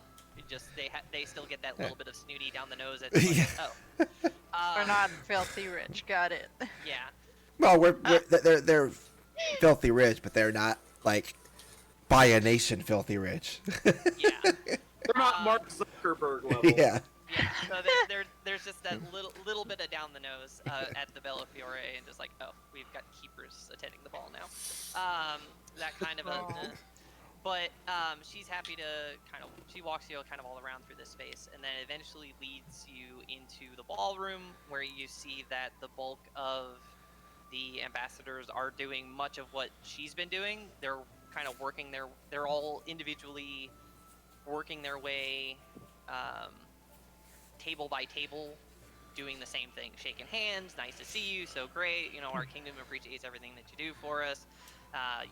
Once this dome's up, we're gonna get those import-exports fired right back up again. It's all that kind of jazz going on. A lot of that. It's a lot of social conversation, but at the same time, there's a lot of business being discussed at this, just sort of in the same sentence almost, just because of the nature of the people that are in the room. Business and pleasure are one and the same. So you kind of do a quick scan of the room, and you can pick out, you recognize the headmistress straight away. You spot a couple members of the Forge Hearth Council that you've previously met with a few times, just kind of scattered about. There's guests on the dance floor, music's playing from the stage. You can see at the north end of the room there's a pair of doors on either side that look like they lead into a kitchen space, because there's servers coming in and out with platters and all kinds of stuff like that. And what look like they might be kind of emergency exit type deals out in the wings there. So that's kind of the space that you're in with her, and she'll work her way around the room with them and kind of make introductions to some of the other ambassadors that you haven't had a chance to meet yet. And eventually you come across the headmistress's table, where the ambassador from the Valley of Inspiration, the council member from the Valley of Inspiration that Czar met with, you wouldn't recognize him the way that Czar would, but it's someone that is familiar with you, at least by reputation. And Cowland's sitting at the table as well. He's kind of, it's just the four of them at a table meant for 8 because he's taking up Yeah. like a whole side of it for himself, and he's just kind of politely trying to do the whole how do I pick this glass up kind of a thing because of how big he is, doing the best he can not to break anything or draw extra attention to himself. He's being very diligent with all of his movements and stuff, or very deliberate with his movements and things. But you kind of survey the room, and if there's specific ambassadors that you want to call out and talk to, or if you just want to make niceties to everybody a little at a time, or whatever. I go with the ambassador. I make niceties around the room as she introduces me to each of the council members I don't know and ambassadors and such like that. And then I obviously from kind of in a more acquaintance way greet the ambassadors we do know and stuff like that. Okay. And council members so and stuff. While all of that's going on, which we'll work through all that because there's a lot of people and it'll all take a little bit of time and things like that. Czar and Lucy, where are you heading after you see the ambassador sort of lead Kinley off like, oh, you're just gonna love some of these people, I just know it, and goes scurrying off with her newfound companion. Who is down here? You said that was an ambassador, maybe, or yes, the Druidic Alliance. The Druidic Alliance ambassador. You've The guy we know all too well. Yes. I guess I would go visit him first. She And follows sort of- along. Sort of walk up, and as I get to the table, kind of, come to a stop, back straight. I pick up my walking stick, tuck it under my arm, and give a very sort of slight but polite nod of the head and bow according to my station and theirs, and trying to put this stuff in my head, use this stuff in my head that Kinley threw in there. Ambassador, how good to see you this evening. Yes, it is great to see you as well. Oh, Lucy, you're looking lovely this evening. I was a little surprised to see you here, but I'm quite glad. Is Finnegan with you? Finnegan is not. We've not seen Finnegan in a couple of days. We figured he was working with you. I Told us so. haven't seen him in a few days either. I thought he went back to his keeper duties. Well, unfortunately, and don't, let me speak too ill of the absent, Finnegan tends to get distracted with things and go his own way quite a lot.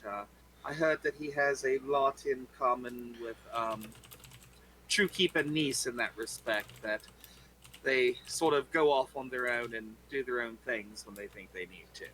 A bit of a wanderer, huh? Indeed. I'm sorry if that posed any inconvenience, as I know he did tell us he was serving as security for you.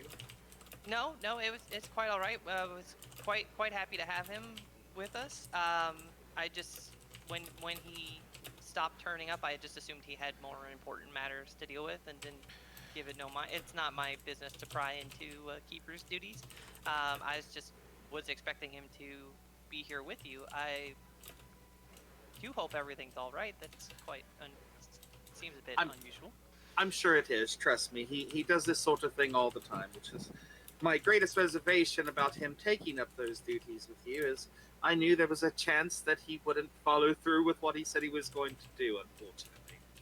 Well, he was quite diligent during the time that he was with me, so I can definitely attest to the quality of the protection he gave while he was doing so. I was most impressed by how well he took to the job. Oh, wonderful. Leave Well, to hear so. I won't take up all of your time, Ambassador. I just wanted to say hello and to present you with one of these, and I will present him with one of the limited release pins. This one kind of having like some little leaves on it and sort of got an organic feel to it, even though it's made of, metal. But yeah. Came from the earth. It's kind of organic. That's quite nice of you. Thank you. Kind of looks it over the lens like I appreciate the gesture. Thank you. And kind of like, oh, I don't mean to be rude. Do you mind if I introduce you, or I don't know how? Oh, please. Be a And pleasure. turns and introduces you to the two guests that they're chatting with. Again, they're just kind of assorted nobly folk. But like, oh, keepers are attending the ball. That's quite. Usually we only see Bella. This is fantastic. They're shaking hands and being nice. Trying to not necessarily butter you up, but they're clearly being a little overly nice. You just sort of quickly pick up that sense of there's a little bit of phoniness to it. But they're nice enough. There's no sort of like snicker to it. At least. Well, it was a great pleasure meeting you all. Unfortunately, we have many people that we must pay call to as well. Yes, of course. Young keepers such as yourselves, you must be eager to make new friends, and we won't keep you. And they. I laugh at their joke and sort of Miss Finnegan at this moment. So that, and it's like, well, I'm sure we'll see you inside for dinner, and here, it shouldn't be too far off. Make sure you don't miss it. The chef here is out of this world. It makes the most amazing dishes for us every year. It's so great. Wonderful. All right. We'll see you then, and sort of make our way back off toward the main room, because over here I don't see anybody except for just like a few people just kind of sitting around. Mm-hmm. There's no real table there, so I probably wouldn't bother. If there's no table, they're not important enough for a table, so.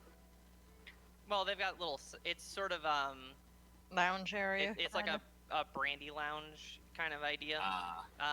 So this little table here has a couple of like rare liquors, and they're sort of doing that whole shifted Gotcha. about snifter thing, and it, like a cigar lounge kind of a deal almost. So that's kind of what they're doing, and they're chit chatting at their little side tables. Yeah, I guess I would come up to the ballroom and see where Kinley and the Marcelham ambassador is, and kind of go to the opposite side of the room to work my way around. Okay. Excuse me. Sorry. So the Marcelheim ambassador and so Ashling and Kinley, they're working their way around the right side of the room. You get introduced to the ambassador from Quattrelot, from Sanilk, and then obviously the Valley of Inspiration's little table there with Calaland taking up half of it. Yeah. You see two members of the Council of Forge Hearth that you've interacted with a few times now, sitting at a table just kind of making their chit-chat. They have some guests accompanying them, and the surrounding table stuff. Like I said, it's like 200 and something people. Yeah. It's a decently full room despite the map appearance. It's a decently full room. They're sitting at their table, they're making chit-chats. Hi, how are you? Nice to see you, all that kind of stuff. They recognize you straight away, Kinley, and so you are, let me double check my little seating chart here. So you see Shayra and Alizar, which were two of the, not the head of the council. The head of the council was the tiefling mantra, but Yeah. two of the like regular council members Yep. are sitting there, and they recognize you straight away. It's like, oh, it's so nice that you were able to join us for this. We were planning to reach out to you after the ball tomorrow to let you know how things were going on that matter that you had asked us about. Just this is great. You just happen to be here. We've decided. Well, we decided to move forward with what you've requested.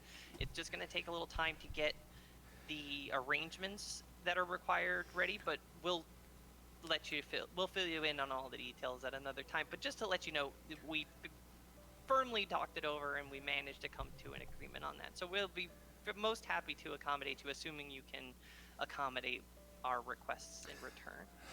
Well, that is wonderful news, and we most appreciate this gracious offer that you are giving to us, and we definitely look forward to talking with you about it after the celebrations. Yes, hopefully once you hear the terms, you'll still think so, and they kind of smirk a little bit at that because they know they're planning to ask for quite a bit in exchange for this. Like you can tell sure they're they gonna are. try to put you over a barrel on this. Sure they are. But they're just like, yes, and we're look forward to having those discussions. But perhaps we should enjoy the evening. Yes, this is an evening for celebrating and enjoying ourselves. But it is good seeing you. Yeah. So you keep walking around at the different tables and things. It's a lot of hoity-toity rich people for the most part. Aside from the ambassadors and kind of council members and things that have traveled in from the cities on the island, everyone else in attendance is people who are there because they've got the money to be there. Lower ranking government types aren't getting a ticket to this event. Yeah. Even with the dome being up, normally there'd be more people from the other kingdoms traveling in for it. But even with that, they thought it would be better to go with a smaller event than to just start letting in Joe Schmo off the street, lowering their standards, blah, blah, blah, blah, blah. There's a certain reputation of the event and stuff, so they're very much, there's a here, and anything that's not above that point is just out. Of course. But the music is quite lively, and people are dancing out on the dance floor.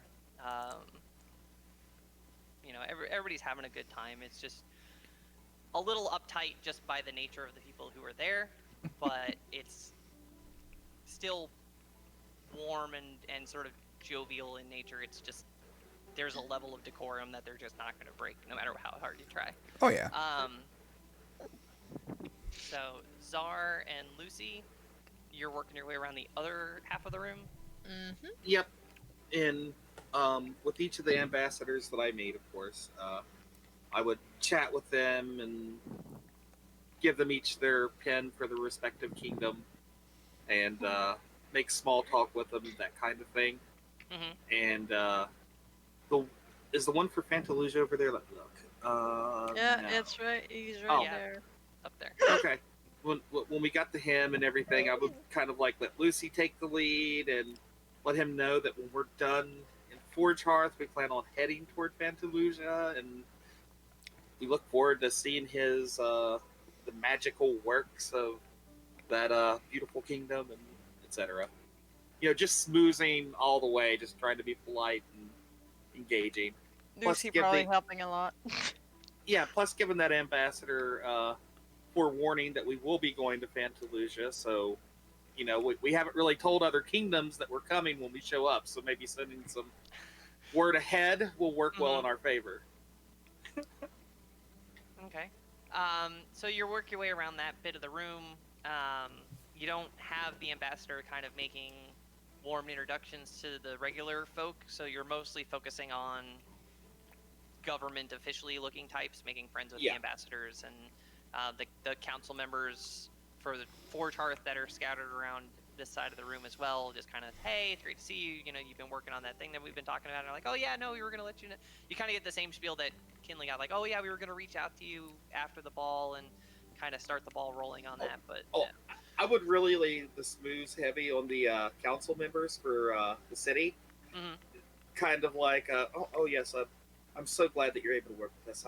I've come to really love this city. I've actually recently opened a shop of my own and plan on doing lucrative business for here for years and years to come, and just sort of laying it on kind of thick, like, hey, I'm on board with this city. I like it here. I've invested money, kind of thing, and Mm. yeah.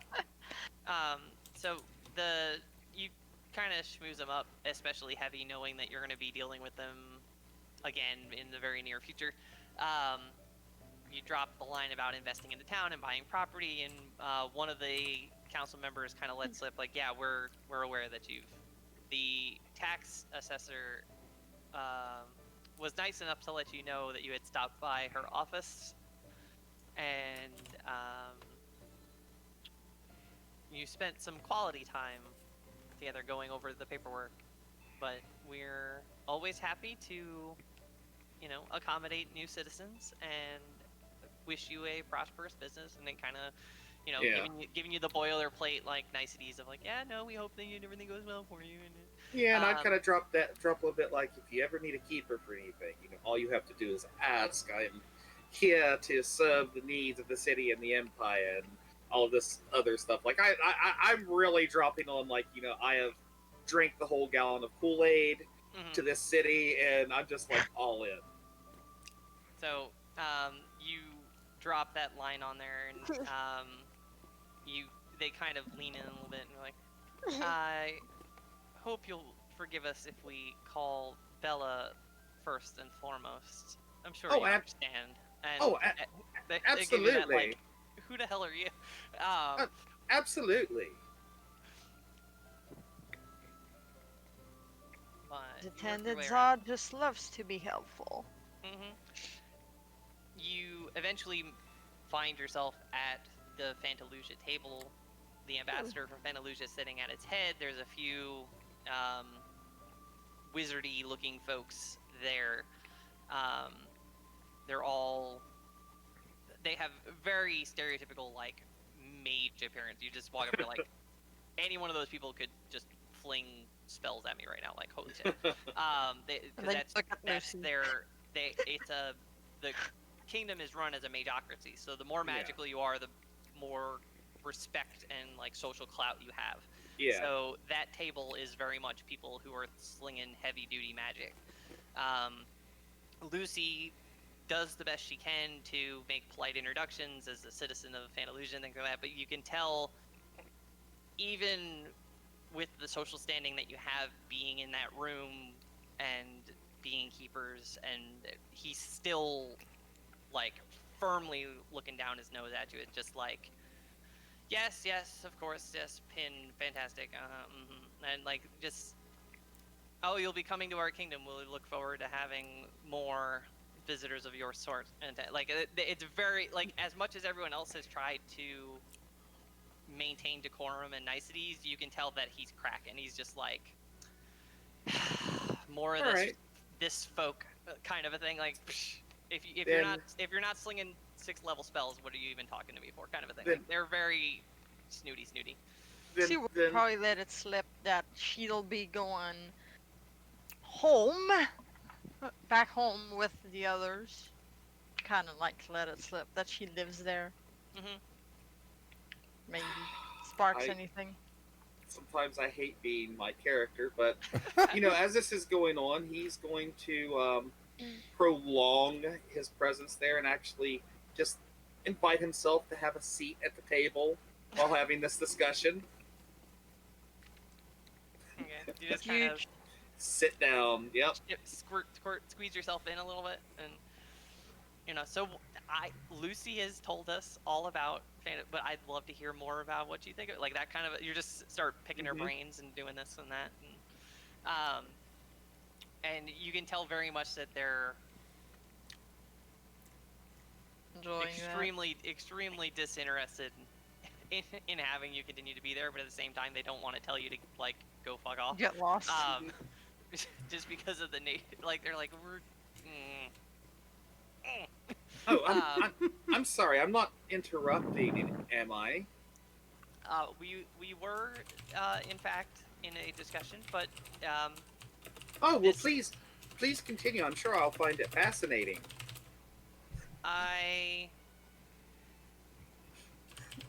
not sure it's quite to your level.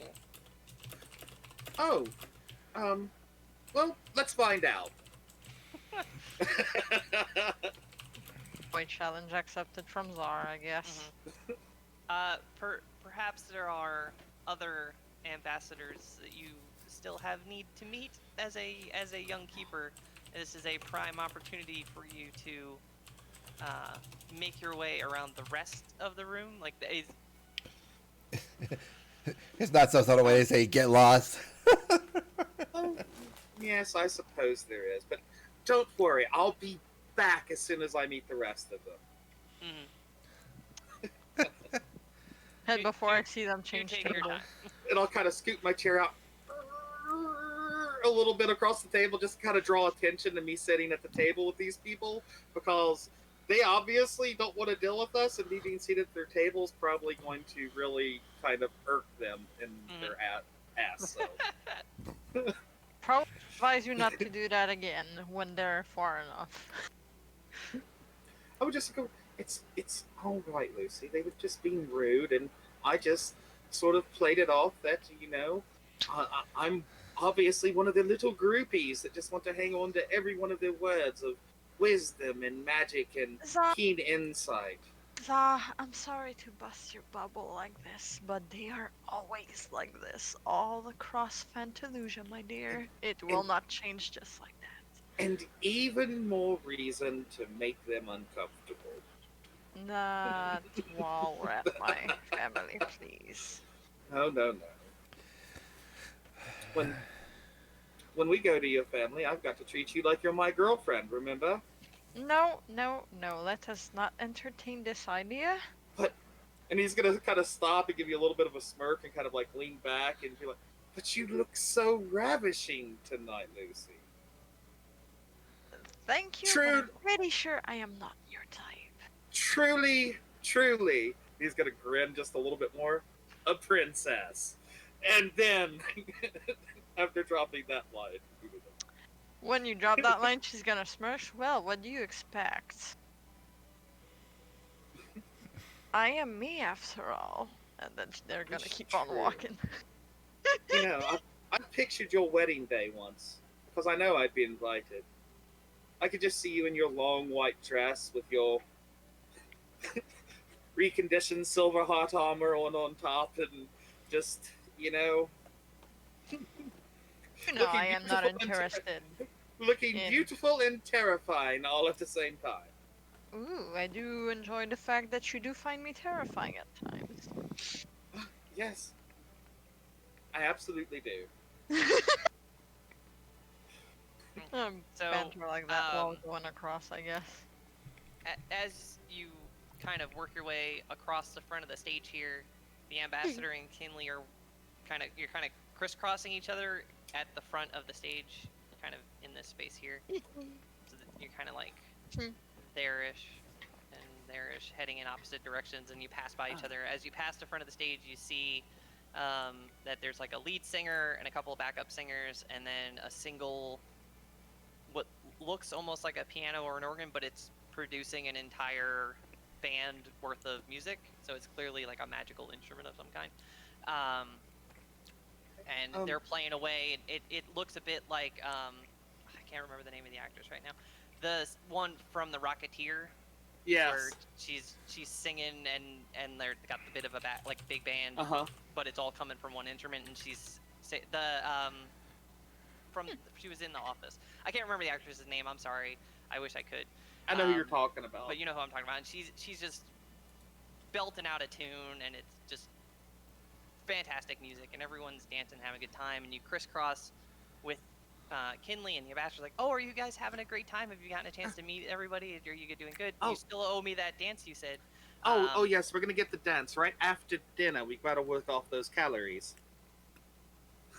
And Yeah, I'll they- look over. Sorry, go ahead. No, you're fine. She's like they should be bringing that out soon here. You'll want to make sure that you're back at the table, and she points over. Your table is this one here, kind of next Okay. to the barrel. So she's like, you'll want to make sure you wind up back at our table before too long. Oh yes, and Kinley. Yes. When you meet the ambassador from Fantalusia, he really loves engaging in conversation, and he does have quite a lot to say. You should take the time and patience to listen and ask plenty of questions, and I'll kind of give her a wink. You just see Lucy sigh and then shake her head softly, like, I can't believe. So I would just let you know that, like, apparently our friends on the council have come to a decision. Did the other ones let me know that too, or yeah, they gave you just kind of the highlight of like, yeah, we've reached a decision. We're gonna work with you. We've got some terms and conditions. We'll let you know. We'll set up a meeting for later in the week. Kind of. They give you like a real quick, like, yeah, no big deal. Heads up. Kind of yes, thing. I saw some of them myself on the other side. You'll run across them. Okay. This whole time I've also been kind of like side glancing Calalan to try and see what he's doing. I've pointedly ignored him up to this point. Well, I want to see if there's anybody he's talking to specifically, like besides the normal people that he's been talking to. Okay. Go ahead and make a perception check since you've been also like chit-chatting with a lot of people and shaking hands and getting introduced to a lot of faces and things like that. So trying to like split your focus.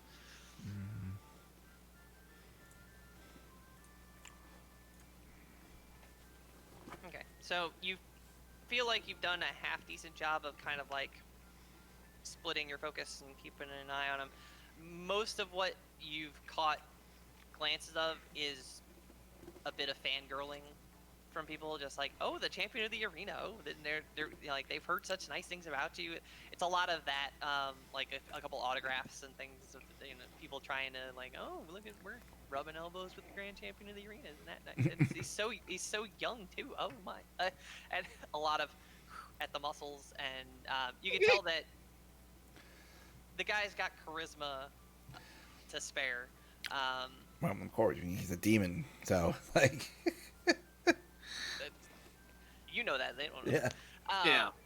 But so he's being very nice to, doing the sort of like professional athlete routine of, happy to sign autographs, and yeah, it's great to see you. Hopefully you come out to the arena and see me fight, and you get you a box so you don't have to worry about any spray, and they're all having a good chuckle at that, and it's a lot of that going on.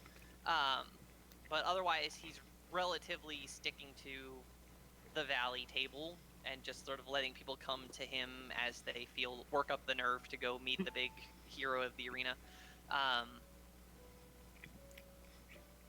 But yeah, so that's kind of how that's shaking out. Is there any other people coming to meet him not look like a fanboy?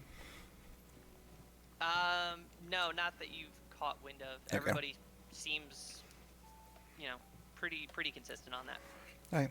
Can I come across any names so far that we've seen on the list? Not from just random introductions or anything like that. No, Right. none of the families that have been on that list have popped up in your glad handing so far. All right.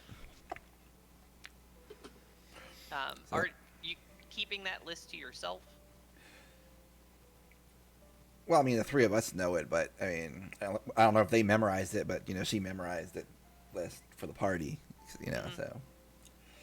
I didn't know if you were planning to be like, oh, have you ever met, Lord and Lady so and so, to like, name drop and see if anybody they're. She would try. I would try and name drop here and there, kind of very awkwardly, because she's not that, good at social situations. But Mm-hmm. Okay. Keep that in mind. That's why I wasn't sure how you were playing that. That angle of things. I wouldn't do it. I wouldn't do it very often, but I'd drop it here and there. Yeah, just like a name here, Yeah. a name there, not the same name over and over, that kind of stuff. I get you. So you crisscrossed across the room here, and the ambassador's walking you around. As you kind of get a couple feet away from Czar and Lucy, she leans over and like, that's not what Fantalucia's like. Don't just be nice. Don't expect them to be very nice in return. And she walks you up and, oh, ambassador, it's so nice that you were able to join. And so many of your guests made it down from Fantalucia, and she's this is Kinley, and then dinner's looks like it'll be out any minute. We'll leave you to it, and is quickly shuffling her butt off to the next table, trying to like, because she knows how it's gonna go down. He's just gonna be like, excuse you. They have usually when Marcelheim needs to deal with Fantalucia, they send like high mages to open the doors and do that kind of, but she's not that, so she's just like, hey, yeah, nice to see you, and is already moving her butt on, because she knows how to play that game. And Zara and Lucy, you're on this half of the room now, working your way around. You see a couple more members of the council here in Forge Hearth, and lots more hoity-toity types, and the Valley table where Zara, you recognize the lead judge, which is the head of the council in the Valley of Inspiration, is sitting at the table with their ambassador and the head mistress of Soga and Calalan, and you're like, oh, it's that guy. Fuck. Okay. That Zara's more like, oh, okay. I'll kind of walk around the table and come up. Ah, I seem I've come to the life of the party here, and I'll sort of walk up there, and I'll just kind of place my hand on Callahan's shoulders as I'm talking. Well, it is quite good to see all of you again, headmistress. Ah, council member, it's good to see you as well. Yes, I'm not entirely surprised to see you have found an invitation one way or another. Oh yes, the ambassador from Mosselheim was quite insistent that we be her guest. It's quite honoring. Oh. Yes, we met her and one of your fellow keepers. They're working their way. I guess one's going clockwise, one's going counterclockwise. Well, how best to meet everyone if, there's one end and the other, and you're working your way toward the other side, I suppose. And I just sort of smiled at him. You wouldn't believe how pleasant this city is. Do you plan on staying long? I'm mostly just here for the ball. I'll be heading back. I believe the headmistress and Calalan were looking to take in the festival, but I have a kingdom to attend to. Yes. Well, that's good. That's very good. And I sort of pat Callahan on his shoulder. Oh, I look forward to seeing you at the festival. It's been a while since we spoke, since we've been in Soga. I would definitely like to catch up sometime, Callahan. And with you as well, headmistress. You get kind of from Callahan, like, yes, our last conversation was all too brief, it feels like. It does. We had to leave Soga so hastily, but it's a good thing you found yourself here where we are, so that we can continue our conversation. Yes, I would very much like to finish the conversation that we started. And you can kind of you notice the fork in his hand just starts kind of like bending under his thumb a little bit. Jesus. Well, I think it will be quite an interesting conversation because I think several of my views may have changed since then, and I would definitely like to discuss that with you. Yes, Boy. I had a little birdie mentioned you might be becoming more of a fan of mine. Well, My reputation has grown quite a bit since we parted ways. It has, and we ran across the Traveler on the road heading towards Soga to go bet on the arena fight, and my hand to all that is powerful. We told him don't bet on anybody but Callahan, or you're going to lose your money. I'm sure he's sitting on a pretty pocket now. Yes, I'm sure that was quite sound advice. Well, you all enjoy the party. We're gonna finish making our way around, and we don't want to be rude to our host.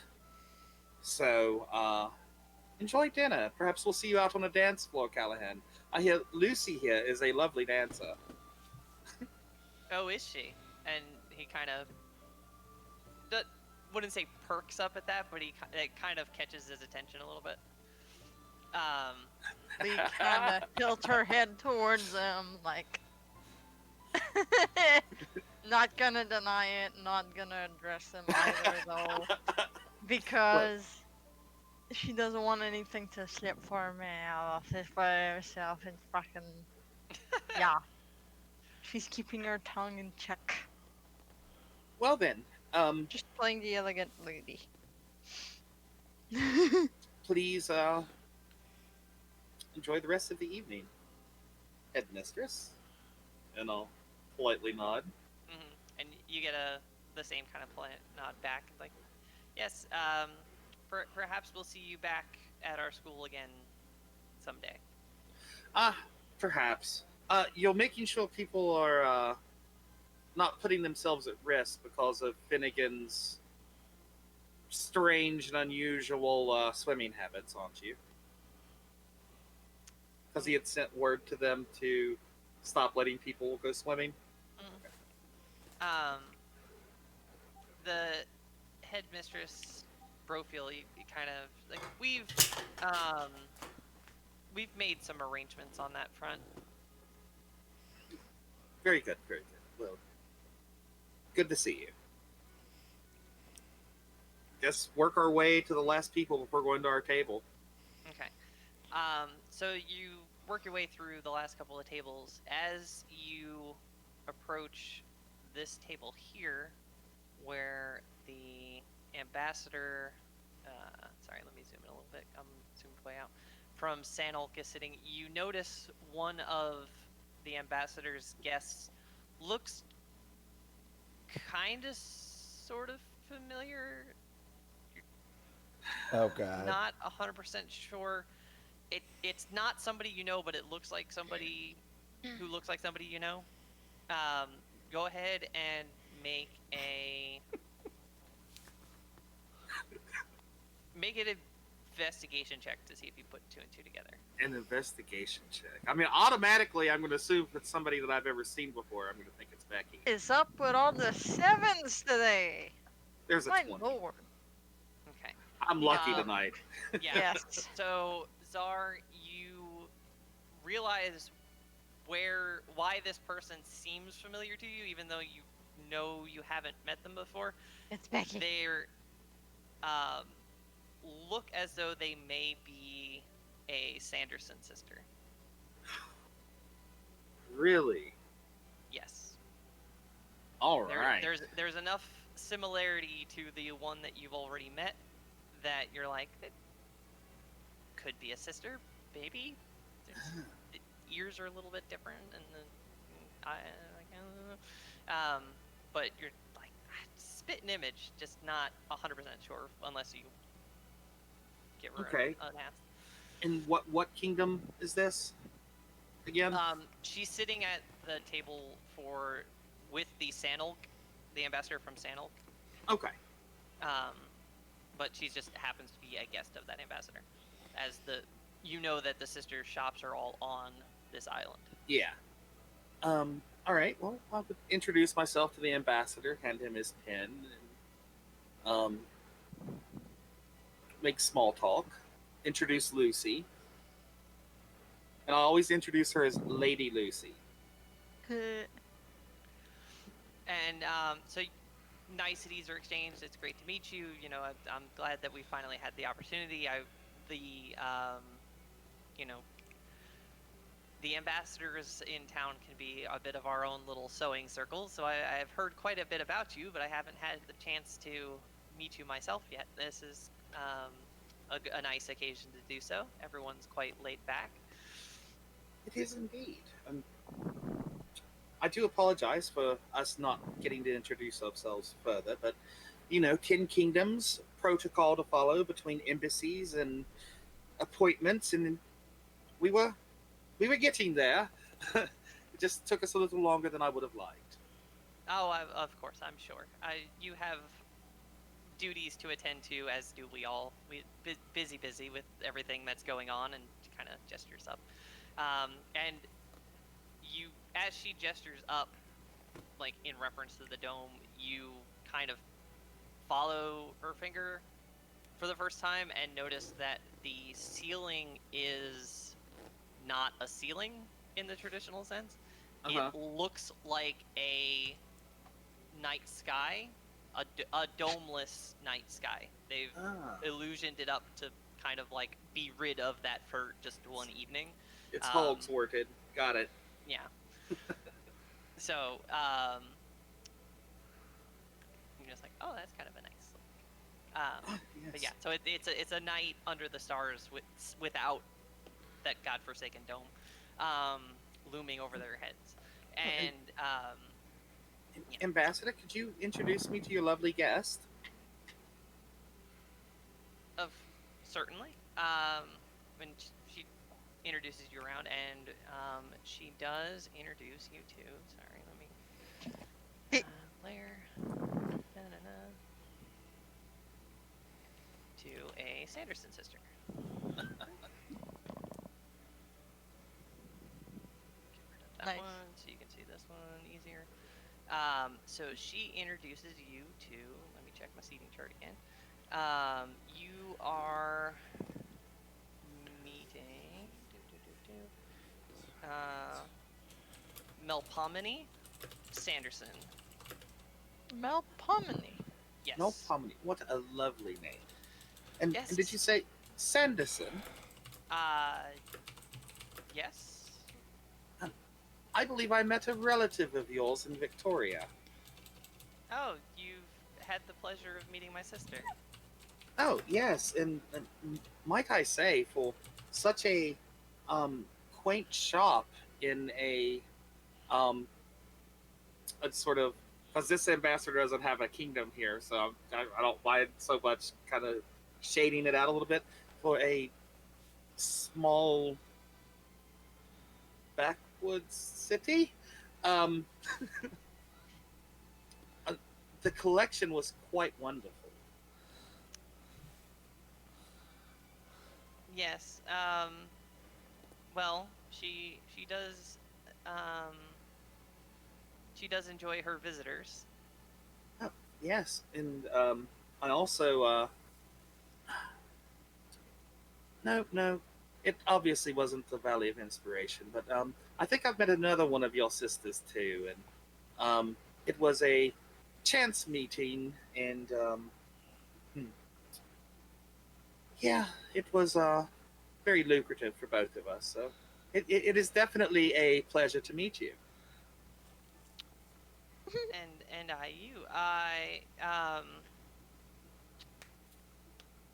you are a hobbyist reader, I take it?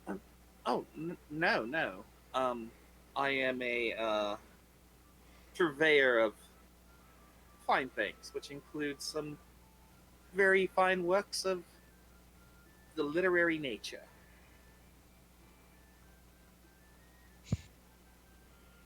A collector then. Ah, yes. I mean, of course, your sister's collection, which was available to peruse. And when I say peruse, I'm going to kind of like wrinkle my nose a little bit. She had warned us about her other sisters, kind of, so Mhm. kind of wrinkle my nose. But I did find the collection of works adequate. Not a fan of her topic of choice. Let's just say my intellectual capacity goes beyond one set range of subjects.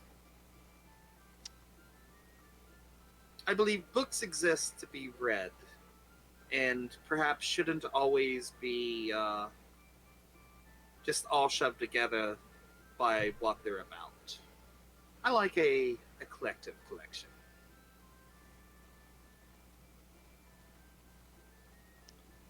And sorry, I gotta cross-reference something real quick. Okay. I want to make sure I'm not giving you bad information. I got different Word Okay. documents. Dun dun dun dun dun dun dun. 'Cause,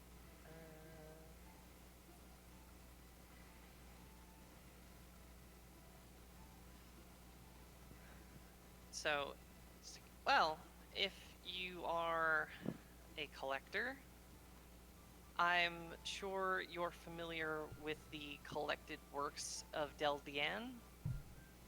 Am I familiar with the collective works of Del Dien? Are you?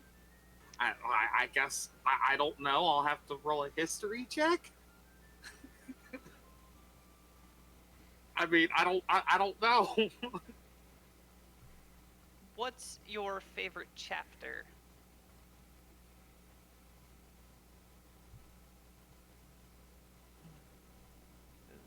Where we see how good your notes are.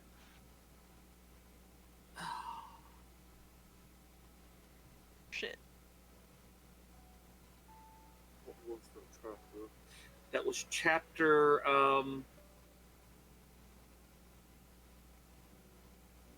God damn it! Hold on. I don't remember. Told you it was important. I don't remember. You can take a guess if you want to, but you know,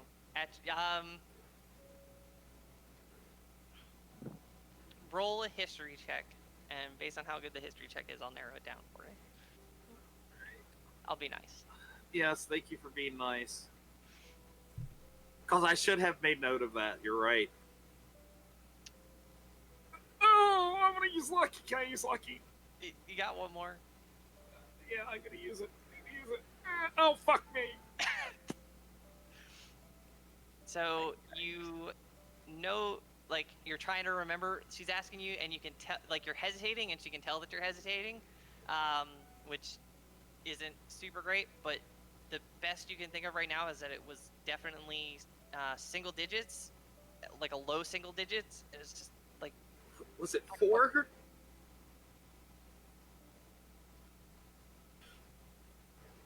Three? Chapter 2! It was chapter 2! no, it was 3. But Oh, okay. Chapter 3. Fuck me. I guess right. Nice. This is what I do to my players. This isn't fair to be done to me.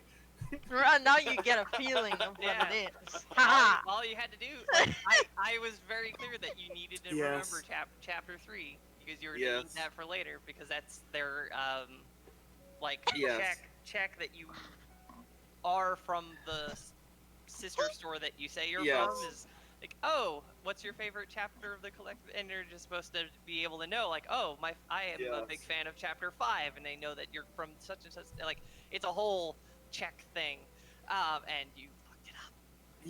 Yeah. Terrible. I'm very disappointed. After you made that brilliant connection to the Yes. ants, I thought you were gonna nail this. I was like, here it comes. He's gonna know that it was chapter 3, and it's gonna be great. So disappointed. I remember all of this now that you mention it, but it was just gone out of my head. Mm, That's what happens Wait, when you're 'cause- put under the spotlight. Yes. Yes, it to is. be fair, she never told you why you needed to remember chapter 3, just that was going to be important. So you didn't, when the title of the book got brought up, you wouldn't have been like, oh, I know exactly why she's asking me about that book. But it would have had to have been like, click, chapter 3, she said chapter 3, it's got to be like that kind of a thing. Yeah. So I was a little, so she's like, oh, a chapter 3 fan, I see. Perhaps you will, if you find yourself in Sepala, you may peruse my collection as well. That would be lovely. Well, I believe dinner is soon to be served, and we would like to make it back to our host. It was lovely meeting all of you, and I hope to speak with you again soon. Of course. Yes, and she kind of looks over her shoulder towards where the kitchen doors are, and you can see them coming out with like the big platters of food. And like, oh yes, that must be the entrees now. We must be going. All right. Lucy gonna usher Zara down, and they're gonna go to the table. Well, there's one ambassador left on the way. Oh, Quarter okay. lot. Yeah, the quadrilot ambassador. quadrilot. You swing by their table real quick. You know, you see that the entrees are coming. So you're like, hey, you know, we don't want to keep you from eating. It's a busy night. Maybe Here's we'll your pop by pen. the- Yeah, niceties. Hi, how are you? Great to see you. Hope to see more of you. Catch you during dessert, maybe. Yep. So Kinley, were there any ambassadors or council members on that side that you especially wanted to like touch base with, or are you content with just niceties and highs and introductions? Greeting them, being nice at ease, just asking how they're faring, and how are things going in their respective kingdoms and. Okay. And we hadn't So- seen Bella here yet either, right? You had not Okay. past tense, because we're about to cover that. Okay. So as you kind of cross the front of the ballroom here to make your way to your table, is when our lovely Miss Bella Orma finds herself strolling into the room.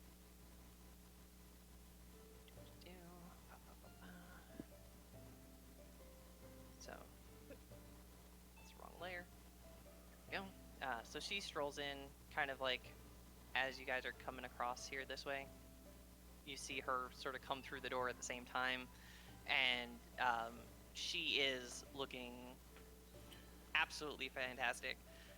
Her dress looks like she got poured into it.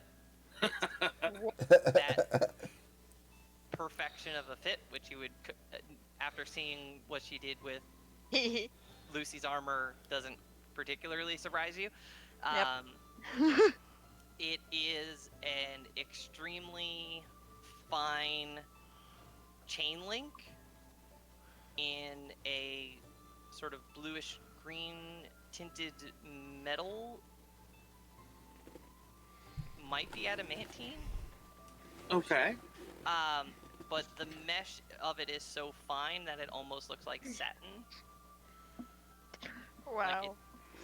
Absolutely bonkers of a dress that she's clearly made herself with the forging talents that she has, and she's strolled in, and so there's the dress and not much else aside from a matching bracelet on her left wrist, and she sees you and waves you down. And have you been having a fun time this evening? It's been an evening. It But certainly has. It's been rather pleasant. And I'm gonna kind of tilt my head at her. Callahan, the champion of Soga, is here with the headmistress. She kind of looks, and it's very impossible to miss Yeah. him. Like, he stands out in the crowd. And Ormond knows what we told her he is, so that's why I'm Right, kind of she's- giving her that. Mm-hmm. And I Yep. take it he's been polite this evening. Indeed. All right then. So far so good. I don't Yes. necessarily know if we need to sour the evening just yet. We received a note from Shelley that just said "be good," and she left her belongings.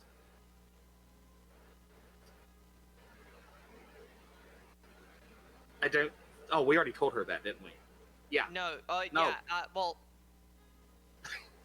No. you No?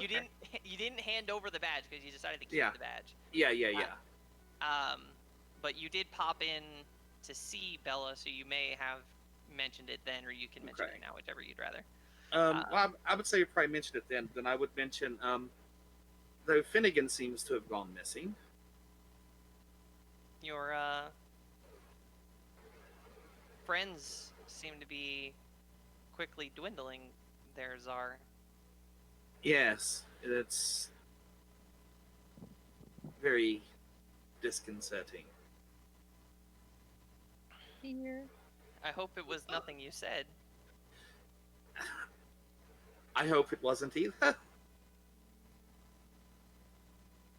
But I don't know. Shelley, I don't think ever really was completely on board with Dina Keeper. They were um, more of a you can hug any problem out type. There was a time and a place for that, I suppose. We don't all see the world that way, but I thought they had merit. They seemed the sort. They, I have no complaints of them. So, whatever venture they're off on now, I suppose I wish them well, though. I suppose it's a good thing that they had not taken their oath yet, as things would have been a bit different. I'm guessing. Yes, it. Let's not dwell on that. We're having a lovely evening. Yes, we're the guests of the ambassador of Mosselheim. Oh, so you'll be joining me at my table. Yes, absolutely. May I escort you to the table? Why not? And I'll offer my arm to Bella and escort her to the table. so you find your way over there, and sit down as dinner's brought out. It's lovely multi-course meal. Everyone's having a good time. Music's still playing. The dancing's kind of died off a little bit because everyone's having dinner. The room is bustling. There's a lot of chatter and chit chat and things of that sort. Just sheer manners. It's relatively quiet in terms of like clinking and things. There's not a lot of like glasses clinking or like utensils on plates and things like that because everyone's very well practiced. Every once in a while, you catch a dink and a ding that sounds vaguely like it's coming from Calaland's direction, like he's doing his bestest, but big guy's big. But for the most part, it's just idle chit-chat and things that you're just kind of picking up the low murmur of the room. And there's sort of some low volume, light music in the background, like elevator music in the background kind of thing, just kind of keeping the mood going. So you work your way through dinner. A couple of courses of that. Food is absolutely fantastic. You can tell straight away that the chefs must be from the Valley of Inspiration, or possibly from Sanilk, as they also have a reputation for their chefs. But either way, the food is absolutely fantastic. Dinner goes decently well. Chit chat amongst yourselves. Every once in a while, an ambassador or a council member pops by the table and just kind of like chats with the Marcelheim ambassador a little bit. And there's politeness to you guys as well, and you can interject into conversations with them as you want to. They're mostly just niceties and, oh, did you see what so and so wore tonight, and wasn't that lovely? And it's a lot of that kind of stuff. They're shelving business during mealtime and just sticking to niceties, kind of a deal. But you work through, so kind of move those people off a little bit there. Like the dance floor is cleared out and all that fun stuff. And everyone Dance after, right? Yeah. Okay. So you work your way through dinners, dessert and coffee and stuff is coming out. Dancing has started to resume at this point. So, a couple of couples are back out onto the floor, moving themselves around and dancing to the music. The ambassador, the Marcelheim ambassador, kind of gives you a nudge like a head nudge in the direction of the dance floor. Sort of I give her a little grin and a nod, and I'll get up and sort of approach her on the side of her table and offer her my arm. Ambassador, would you give me the pleasure of being my dance partner? Of course. I imagine your dance card is quite full based on all the meeting and greeting you've done this evening, but I would. Actually, there's only one name on my card. Is there? I believe you owed at least a couple of dances. Really? Who did I personally offer to dance with other than the ambassador and Kinley and Lucy? Well, that would be the more than one name. Oh well, just Kinley and Lucy. Yeah, I know. I'm just. Yeah. You know what I mean. Yeah. But so the ambassador, you escort her out onto the dance floor, and you're dancing around a little bit. Go ahead and roll a performance check. Just. It's not a life or death dance, so Yeah. And Yeah, it is. Roll a Holy 22. shit. Not Of 20. course you do. Why wouldn't you? I mean, you foreshadowed that. It's not anything important. It's not life or death. So roll 20 is like, yep, nat 20 time. Nat 20 time. So you are doing a fantastic job dancing with the ambassador. You get, a little ballsy, a little gutsy. Do a little twirl and a dip, and you're feeling pretty confident. You're like, hey, maybe I got this dancing thing after all. A little cocky, but you pull it off, and she's impressed. She's like, You've impressed the lady. don't want to seem a bit harsh, but I'm both surprised and impressed that it's very wow. No offense taken, Ambassador. Dancing is a lot like fighting. And I'll go into this whole spiel about, sword play and the different poses and stanzas and stuff for swords play and how that can relate to dancing. And yeah. Unless anybody invites her to dance, she's not gonna just go out there unless somebody invites her. So She would probably, since Zara's dancing, she'd probably stand on the side and look at what's happening. Wait for Callahan to come ask her.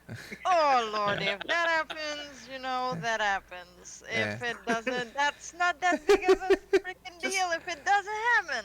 See, the problem with you doing that is that I had already planned to do that. She's on the sidelines. Planned to do that like 2 weeks ago when I announced that there was going to be an ambassador ball. I was like, Callan is going to be there. Callan is going to ask Lucy to dance. And then you had to go and I wonder what's going to happen. Obviously. God damn.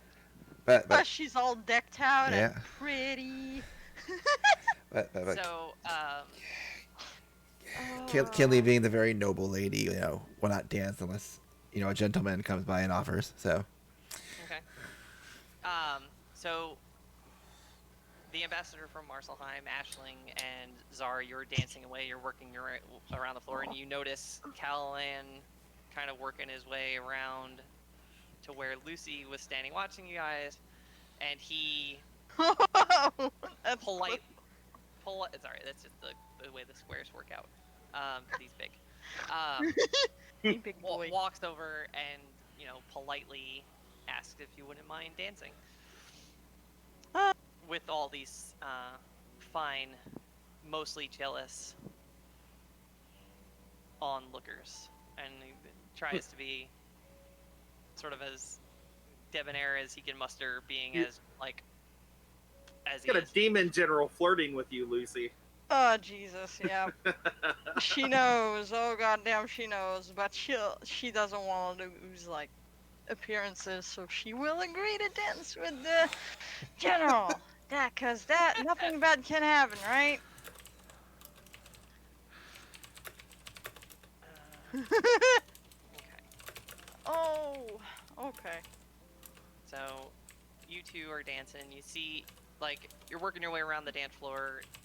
Czar and the ambassador, you kind of lock eyes with Lucy a little bit and see that she's somewhat reluctantly, but at the same time, she's trying to maintain, like, keep the peace essentially. So she's very nicely going through the motions, dancing with Callahan, being nice.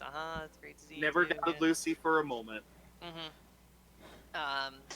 She And like pulling all the cards, like being smiling, being nice, all the Mhm. lady cards she knows. She's using them now. So you're doing that, Oh. and Cowlan is mostly just sort of being not. He's being extremely polite. He's not, getting grabby or being rude or anything like that. He's keeping the peace too, and he's just kind of as much as your question caught me off guard. I have to say I was quite impressed by the brazenness of it as he's politely dancing with you. Like, trying to not say anything that's going to give up the game to the other people on the dance floor, but he's just kind of like, like that was pretty brave. Like, it was stupid, Back but it was pretty brave. braziness. My Mhm. Callahan. As uh, someone who enjoys a good fight, that's most people, especially now, they've got a bit of a tremble when they come into the arena to fight me, and it's rare to see someone who's so forward and sure of herself in a situation like that. And he's continuing to kind of dance away.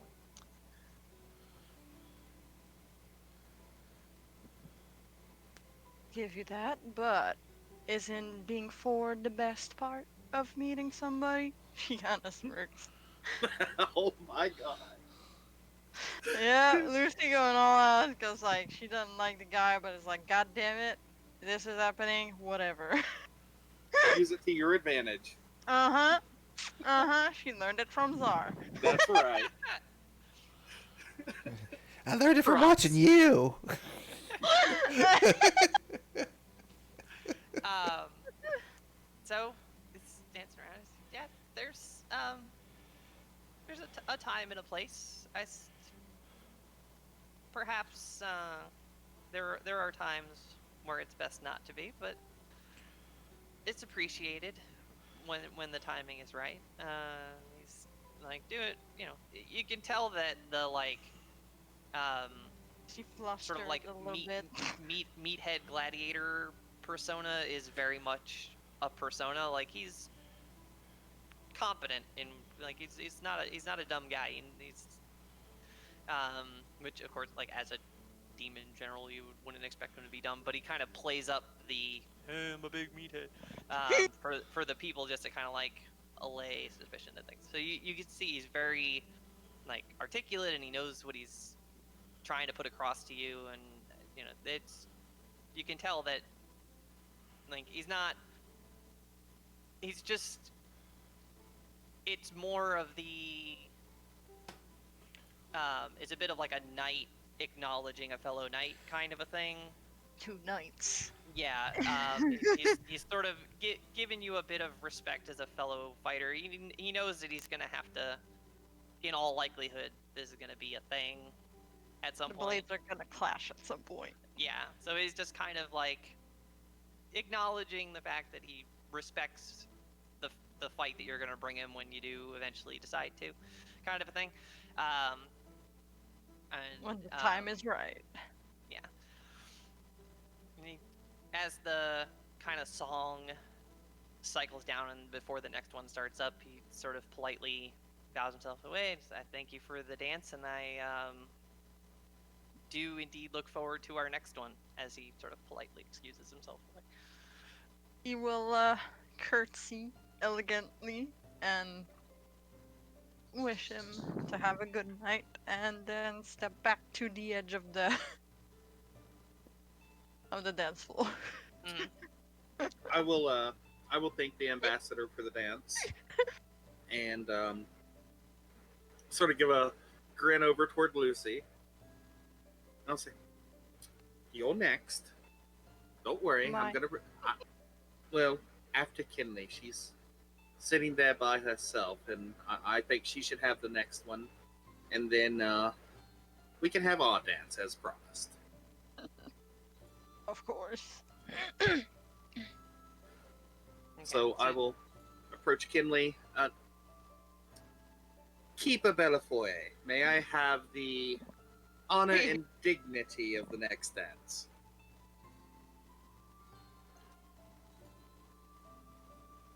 And Kinley's not there. I was waiting for her to just shoot Sorry, you I down was and be like, muted. no. Sorry. Get the hell out of here.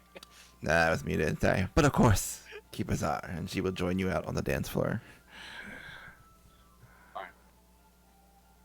So you dance around a little bit, enjoy the evening. You know, the everything's going pretty smooth. Hey, this isn't so bad. We can get used to this rubbing elbows with the Richie Rich. And when I was done with dancing with Kinley, I would bring Lucy out as well. Did anybody else try and grab me to dance? Let's take a look and see. I was gonna say nope, just Lucy because she got the eye of a demon. Good or bad, nobody knows. So you do get. Sorry, let me make sure I'm looking at the right list of people here. You do get asked to dance by the ambassador from Daishen, is a dwarf gentleman by the name of Dolmar. He very politely asks for the pleasure of a dance in your company.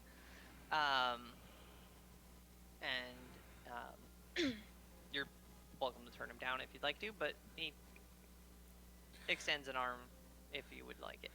No, she will. She's polite, so. So escorts you out on the dance floor, and you have a nice dance with him, and let you know, like, you know, I'm familiar with the Bellafiore family. I've had pleasant experiences with both of your parents. It's been quite a while since I've seen them, but it's nice to see that the family is continuing in the tradition and that kind of niceties as you're dancing. Well, thank you. My parents are doing well. The last I saw them. Yes, it's quite a harrowing business. All this must be tough to be separated from them.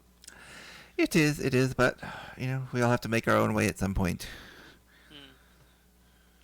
Following in their footsteps, though. Of course. Nice to hear. I've been impressed with their particular leadership style, let's say. Yes, grandfather always has a word or two to say about that, but you know.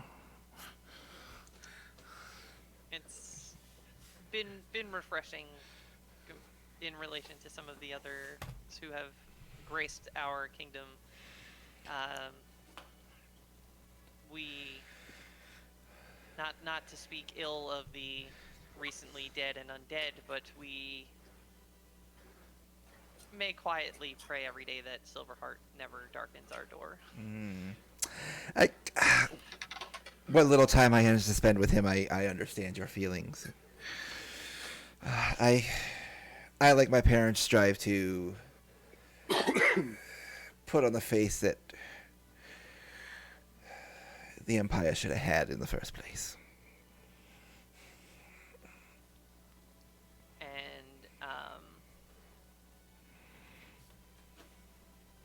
it's gonna be like continuing to dance and you know, kindness and niceties and things like that, and then he's going to kind of like gesture you in a little bit to just kind of like Okay. give him an ear, and let you know that one of the names that you dropped while you were working your way around the room, making niceties and pleasantries and things, they family has quite the residence in Platinum Pines. Ooh. If you are looking to have a conversation with them, you may want to look that way.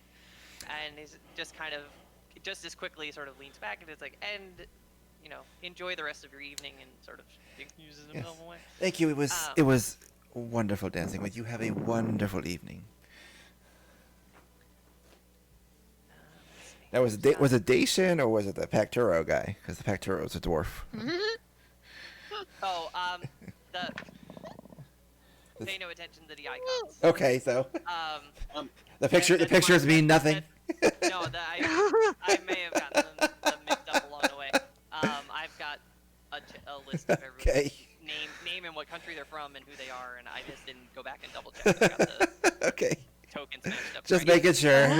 Yeah, that's. If given the chance to, after dancing with Lucy, I'd probably see if Bella was free for a dance. Yep, well, while Lucy and Zara dancing, Lucy would probably chit chat with them about what had just happened.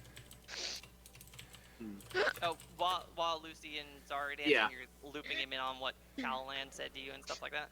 Mm-hmm. It's like, you will not believe the shit that I just. With all the hard time you give me about calling him a fiend, he thought it was quite ballsy, and she kind of smirks. So did I, and I would have respected it a lot more if it almost didn't get us killed. But it was balls. Earned some respect from him, apparently. These Becky, Callahan, there seems to be more that meets the eye to all of them, doesn't there? He is quite educated and not just a meathead after all. Yeah, funny that, huh? It's almost like they're. Never mind. I'm sorry. That's me editorializing again. Well, Lucy, that's something that perhaps you should use to your advantage. Hmm? I'm just gonna grin at you. What was the ambassador's name again from Daishin? The ambassador from Daishin is Dulmar. Dulmar. Dulmar. Right. Lucy kind of taps you on the nose after you say that. Never. I just dance with the devil and use some of the tricks you kept using. That is all that is gonna happen.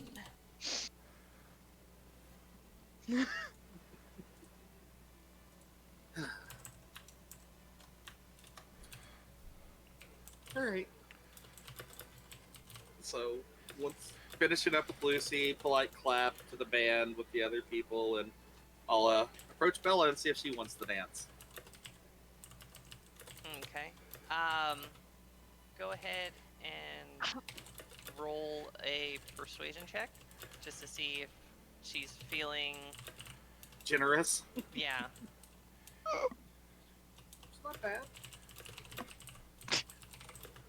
So, it takes a little polite coaxing of like, there's no reason for someone such as yourself to spend the evening off sitting at the table, that kind of a spiel.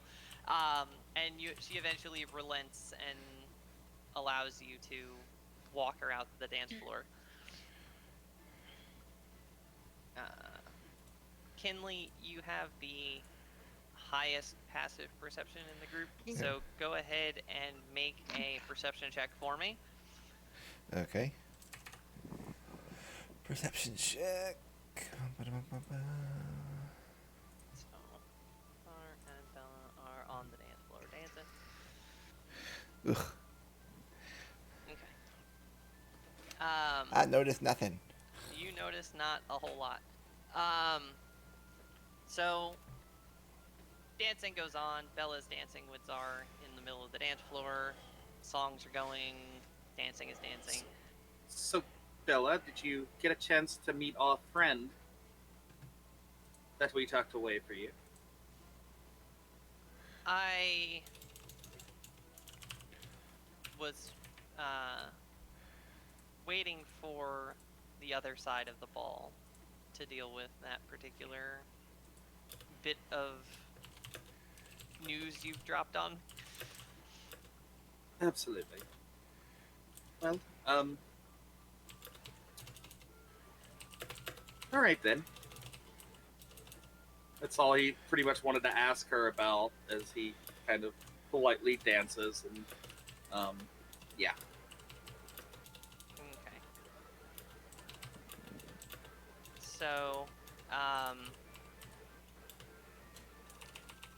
as you're dancing to this song, you, Czar, go ahead and roll a perception check at disadvantage for me.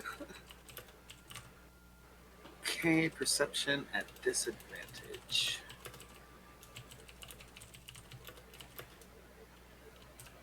7. Okay. So, completely oblivious seven. to everyone, you completely fail to notice the guards slowly kind of positioning themselves near the exits.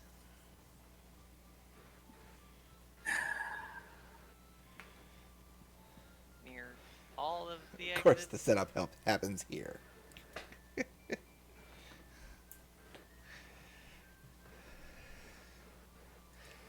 Shit. So you fail to notice that, and you fail to notice that the dance floor is slowly kind of emptying itself a little bit. Or just sort of like Does Lucy know? um Because she's on the sideline looking at, like, Yeah, what's happening. roll a perception check too. You would at least have a good chance of noticing the dance floor emptying itself. Maybe not the guards, but A good roll. um, That's better than a 7. yeah. So I'll take it over a 7. over the course of them dancing and the little chatter that they seem to be having, you do pick up that the dance floor seems to be emptying itself a little at a time, just as subtly as they can manage to kind of inch themselves away. You're like, is the party wrapping up or something? Because it seems like they're, maybe we're overstaying our welcome. Are we supposed to be getting our coats? You're getting that kind of a vibe. She will tap Kinley on the shoulder and kind of notify her of what's happening. Like, are you seeing this? Does this seem weird to you? I've That kind never of a thing. seen that happen that fast. Or like that. So, the Bella kind of leans into Czar's ear a little bit and just says, I really hope you don't make me regret what's about to happen. And with that, you notice that the ambassador from Marselheim is standing on the stage, and the music cuts off abruptly, and the ambassador takes the mic. Ladies and gentlemen, I apologize that we need to end the evening on this note. We've held off on it as long as we could, and as this is on, Bella's kind of stepped back from you a bit at this point. Mm-hmm. And the ambassador announces the fact that a keeper, one of our own true and trusted, has betrayed the Empire. She glances at the ambassador from the Druidic Alliance is nowhere to be seen. I just act surprised. And it's basically the decree for the unified religion of the Empire has been violated at his order. As this is being set out, I give Bella a look back like, my trust is completely in you. You know, that's what this is. I just sort of briefest of nods to her. Well, as long as she set up a way for you to escape, it's all fine because you have to escape for this whole thing to work. Yeah. So she's given the ambassador is giving a whole spiel about, you know, the trust that we as citizens place within the keepers to protect both us and the empire, blah blah blah. There's a whole long kind of prepared speech, and you can tell that she's not thrilled to be having to give it. Like, there's a lot of sort of like sorrow in her voice as she says it. She's not relishing this at all. This is very disheartening for her, especially after the evening that you've had. It's been quite the struggle, and she's kind of working through it as best she can, and there's a lot of shocked faces, and Cowland's looking on like, oh shit, I didn't have to do anything. Oh my god, like what?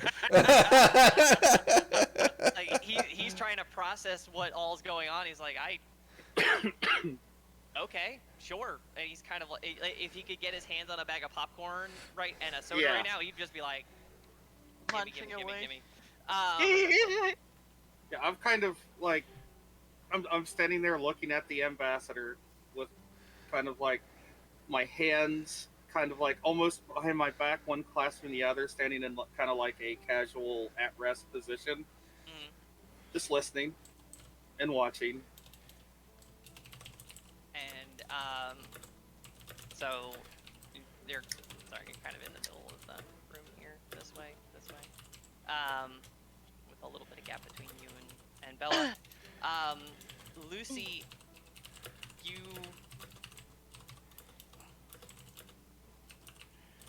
make an insight check. You rolled the highest perception check out of everybody, so we're going to give you a shot at this. Go ahead and make an insight check.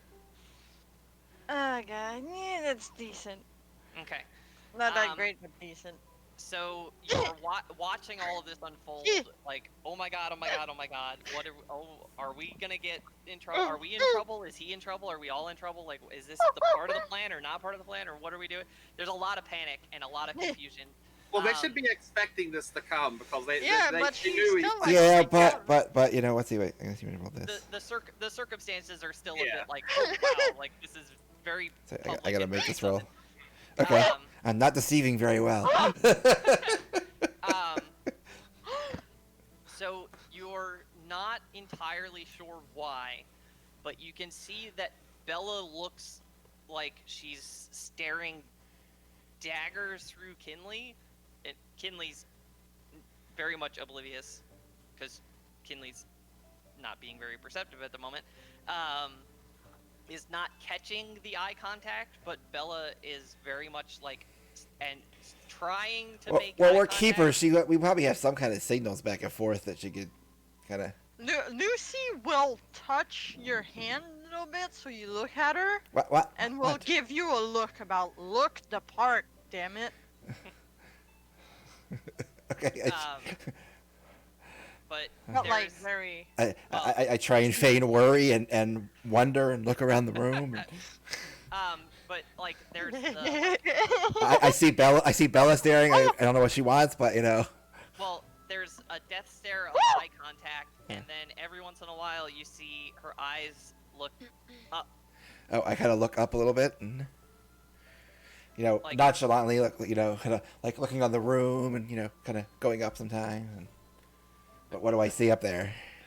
You see the dome, the ceiling that's like an illusion of a domeless night sky, and you know that you're within the interior of the mountain now. Yeah. So the only thing above you is a Rock. whole bunch of rock, and then a ceiling, like a roof. It's the ceiling that you're looking at, rock, and then a roof. Yeah. Okay. Do I have any idea what she's trying to hint at, though? Because I mean, we didn't really talk about what our part of the plan is, if any, right now. So. She didn't get a chance to give you like, hey, when I go like this, I need you to go do that. She's just hoping for the best. Well, we had time to talk at the table. It would be something easy to be able to slip that way. We're sitting at the table.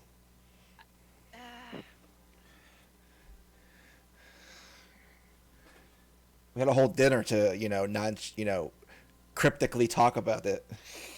Yeah, maybe. It would have been a risk because the ambassador was sitting there. And Well, except when I was dancing with the Except when you ambassador, danced and with the ambassador, Lucy I was was- dancing with Callahan, Kinley and Bella would have been alone at the table. Yeah. yeah, that's a Yes. good point. Yeah.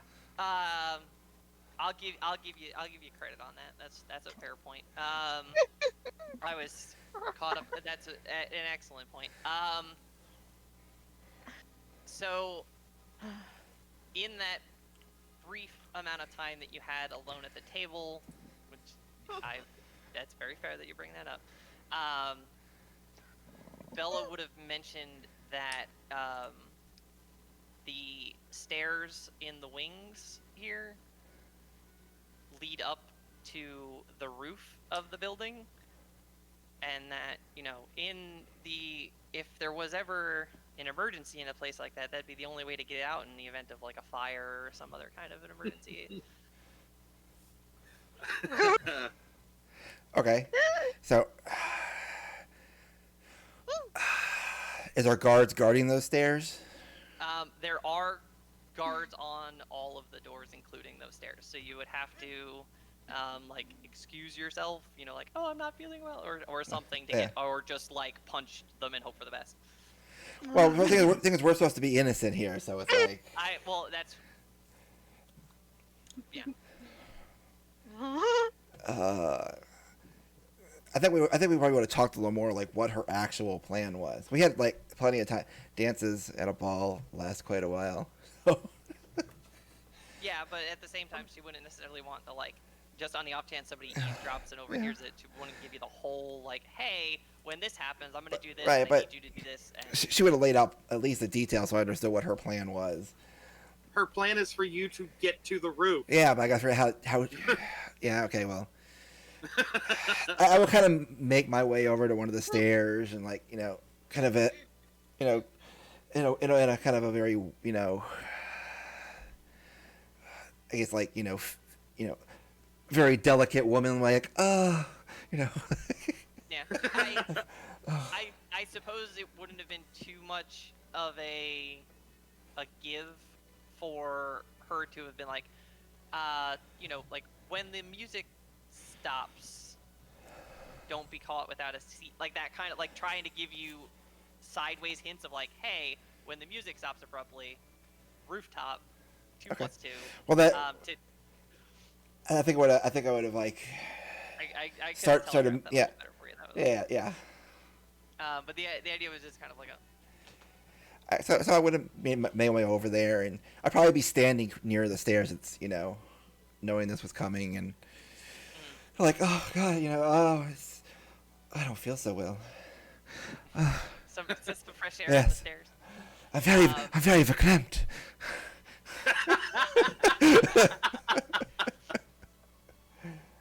Excuse me, God. Could I possibly get some air? Okay. Go ahead and we'll say. Try to use my, even though I don't have much charisma in real life, she's actually really good looking, but trying to use her charms to, yeah. You would have been clued in enough, because that's true. They would have had the time to know to be there. So when they started to get guards in position on the doors to slip out as they slip in, kind of a thing. Yeah. So go ahead and make a deception check at advantage for just oh no, I'm just getting a little air. It's And let them sort of lock down the doors behind you, sort of. Yeah. Um. Kind of it's so hot in here. It's so 19. Okay. So they let you go, and they're just kind of you may need to wait out here for a little while, but sort of Oh, that's okay. It's so hot in there. Oh, I thought I was gonna faint. Then I guess instead of poking at Kinley, Lucy's looking around where the hell is Kinley? Mm-hmm. So that happened. Lockdown, music, spiel from the ambassador. Bella's getting ready to do whatever the hell she's about to do. Kinley is working her way Up to the roof. up to the roof. It's a decent climb to get there. So you're doing the best you can given your The dress. the limitations of your current attire. Yeah. And you can tell that Bella's like doing the math and like trying to buy you time. He's kinda like, it's gonna... Well, I take off the high heels so it's easier to get up there, and So like everything's unfolding and it's just like, oh my god, and you're doing the best you can. You're like, I don't know what the hell is happening. I just know I need to get up my ass on this roof as fast as I can. And meanwhile, in the middle of this ballroom, in Bella's hand, where her bracelet had been, manifests her hammer. Oh. God. And it's looking Oh, boy. very big and very nasty. And the ambassador says a line about the justice of the keepers is enforced upon their own, implying that Bella's about to dole out the justice of the keepers on you for what you've done. And I'm gonna. as the Do I hammer have room to say something? you will Sorry. in a second. Okay. As the hammer manifests, the other people in the room, especially the ambassadors and like the locals, start kind of like whispering amongst themselves, trying to speculate what heads are on her hammer, because you saw her collection when you Yes. visited her shop. So they're just like, I wonder what she's gonna hit him with. I don't know. Like, oh, do you think it's gonna be fire? Oh, there's a lot of like that going on. And then you have a chance to say something. Czar will lower his hands to his side and turn and face Bella. Look toward the ambassador, and he will say, "Thank you, ambassador, for your much gracious invitation, and thank you to the rest of the room as well for your pleasantries and small talk." And then he's going to look back to Bella, and he's going to sort of straighten his back a little bit, and he's going to say, "No society can thrive on the dictates of tyranny. One ripple can create a tidal wave." Jesus. You're going all Okay. out on this bitch, alright. And with that, she gets ready with her hammer, and says it's time for you to go bye-bye. And the crowd kind of gasps like, it's the bye-bye hammer. It's a bye-bye hammer. And she winds up and she absolutely cracks you across the midsection with this hammer. Which, for the sake of fairness and whatnot, we're gonna actually roll the rolls and not just say that she walloped the shit out of you, even though she does. Oh yeah, especially with me not resisting, so... So yeah. Got her hurt. Mm-hmm. So she has. Okay, sorry. I was reading the modifiers and things. So she has absolutely smashed you across because you're not all armored up. You're not in giant mode. You're not in anything special. So she absolutely smashes you in the chest with this hammer. You take 18 damage from the blow. Okay. And as it knocks the wind out of you, you also disappear from the room. I just got sent to bye-bye. And Yeah. Woohoo!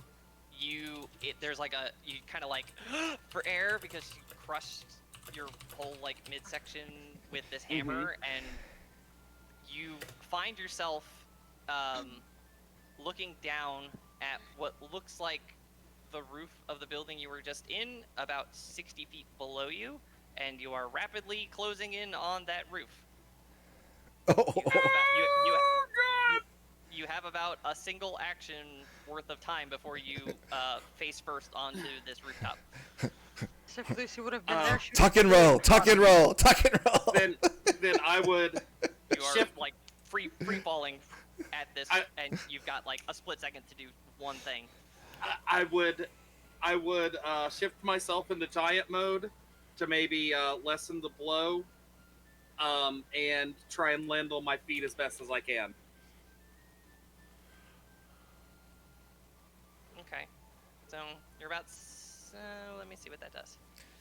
Well, 60 feet. That's 60-10 damage. Well, yeah, and that was the idea. Unless you're letting him like make a dex save to like try and reduce it, or athletics check, or acrobatics check, or athletics check to try and reduce it.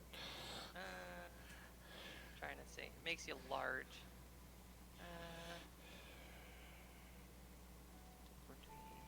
Strengthens. Just double checking with that. Okay. So you like start rapidly coming at the ground, and you're just like, oh shit, and you pick yourself, and then go ahead and make a dexterity saving throw at disadvantage because you A, just had the wind knocked out of you, and B, did not know that you were going to just appear in the air above the ground and like, oh shit. Oh god. It'd be more hilarious if I hit the top stair just as he lands. So you do not make this dexterity saving throw. You are no. large, but you smush into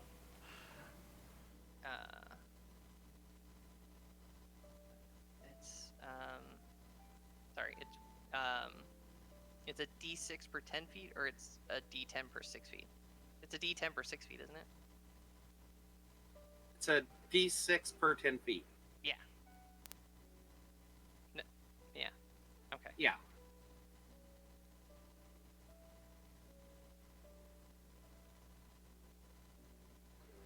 Oh, this is gonna hurt.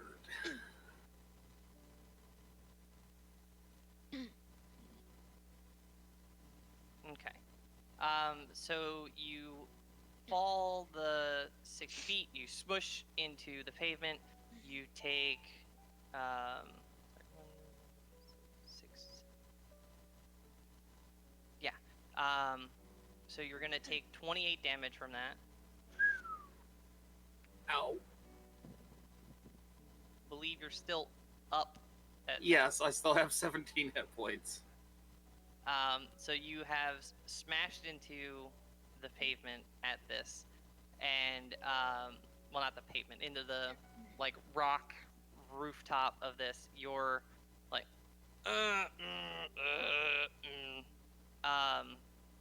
and as you're trying to like shake it off and push yourself up, off the ground, 3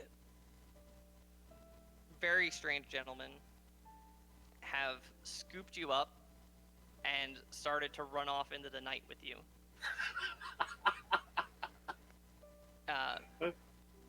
Kinley, I'm not going to resist. You hit this rooftop not really knowing what to completely expect. Like, you were kind of hoping that it was going to be some sort of like Tsar bailout plan or something, because otherwise he was in deep shit. And you hit this rooftop in time to see Tsar kind of like up in the air, dazed and confused, not limp, but clearly zonked, and 3 people, and they're running off into the darkness with him, and you're just like, the fuck is that? And that is where we are going to cliffhang the episode. That is amazing. That was the best idea I could think of on extremely short notice. That was a good bye-bye. 3 gentlemen scooped you up and have run off into the night with you, and you're still a bit like, huh? What? I'm okay. You can put me down. And they're just like, and you're Kinley's like coming out on the rooftop, expecting to like have to revive you or scoop you up, or and instead you're running away or carried away, and you're just like, wait, what? Hey. Yep. He's lifted up, carried away. I see this large pool of blood on the rooftop. It's like. Well, we know that hammers for dimension door. Maybe. Or just teleport, because if it or just teleport. I guess yeah. it can probably go wherever she wants it to go. So I'm guessing it's probably a teleport spell. And she wanted to make sure that I was either knocked out or severely injured, so that I couldn't resist whoever's wanting to whisk me away. So, Or is it just off shot? yeah. Alrighty. Well, that was an amazing session. That was interesting. Yes, that was good. Yeah. So you've poofed out of the ballroom, and everyone's like, "Oh, she made him go bye-bye." Lucy's standing there wondering where Kinley went, where Czar went. What the hell? Am I in trouble? Do I need to be scared right now? And Kinley is on the roof watching Czar get whisked away. Yeah. And just kind of like, I think that was meant for me, thank you. But that's where we're gonna end our session tonight. We will pick up next week. We'll have some new faces to introduce to everyone. Yeah. And hopefully we'll all have a good time with them joining us next week. So thank you to Absolutely. everyone who tuned in tonight. We hope you had a good time. I hope everyone here had a good session. I hope I threw you a couple of curves and a couple of hooks and a couple of It was things that good. we were hoping to do. And we'll see everybody next week. See ya all next week. All right. Are we gonna rate Buffy or... Yes, we are going to be rating BuffyBot. So be sure to say hi to Tina when we get there. Everyone's give And, Sheeta a good hi. She's an awesome streamer. Make sure y'all follow her if you're not. Yep. And we are heading out. Straight away.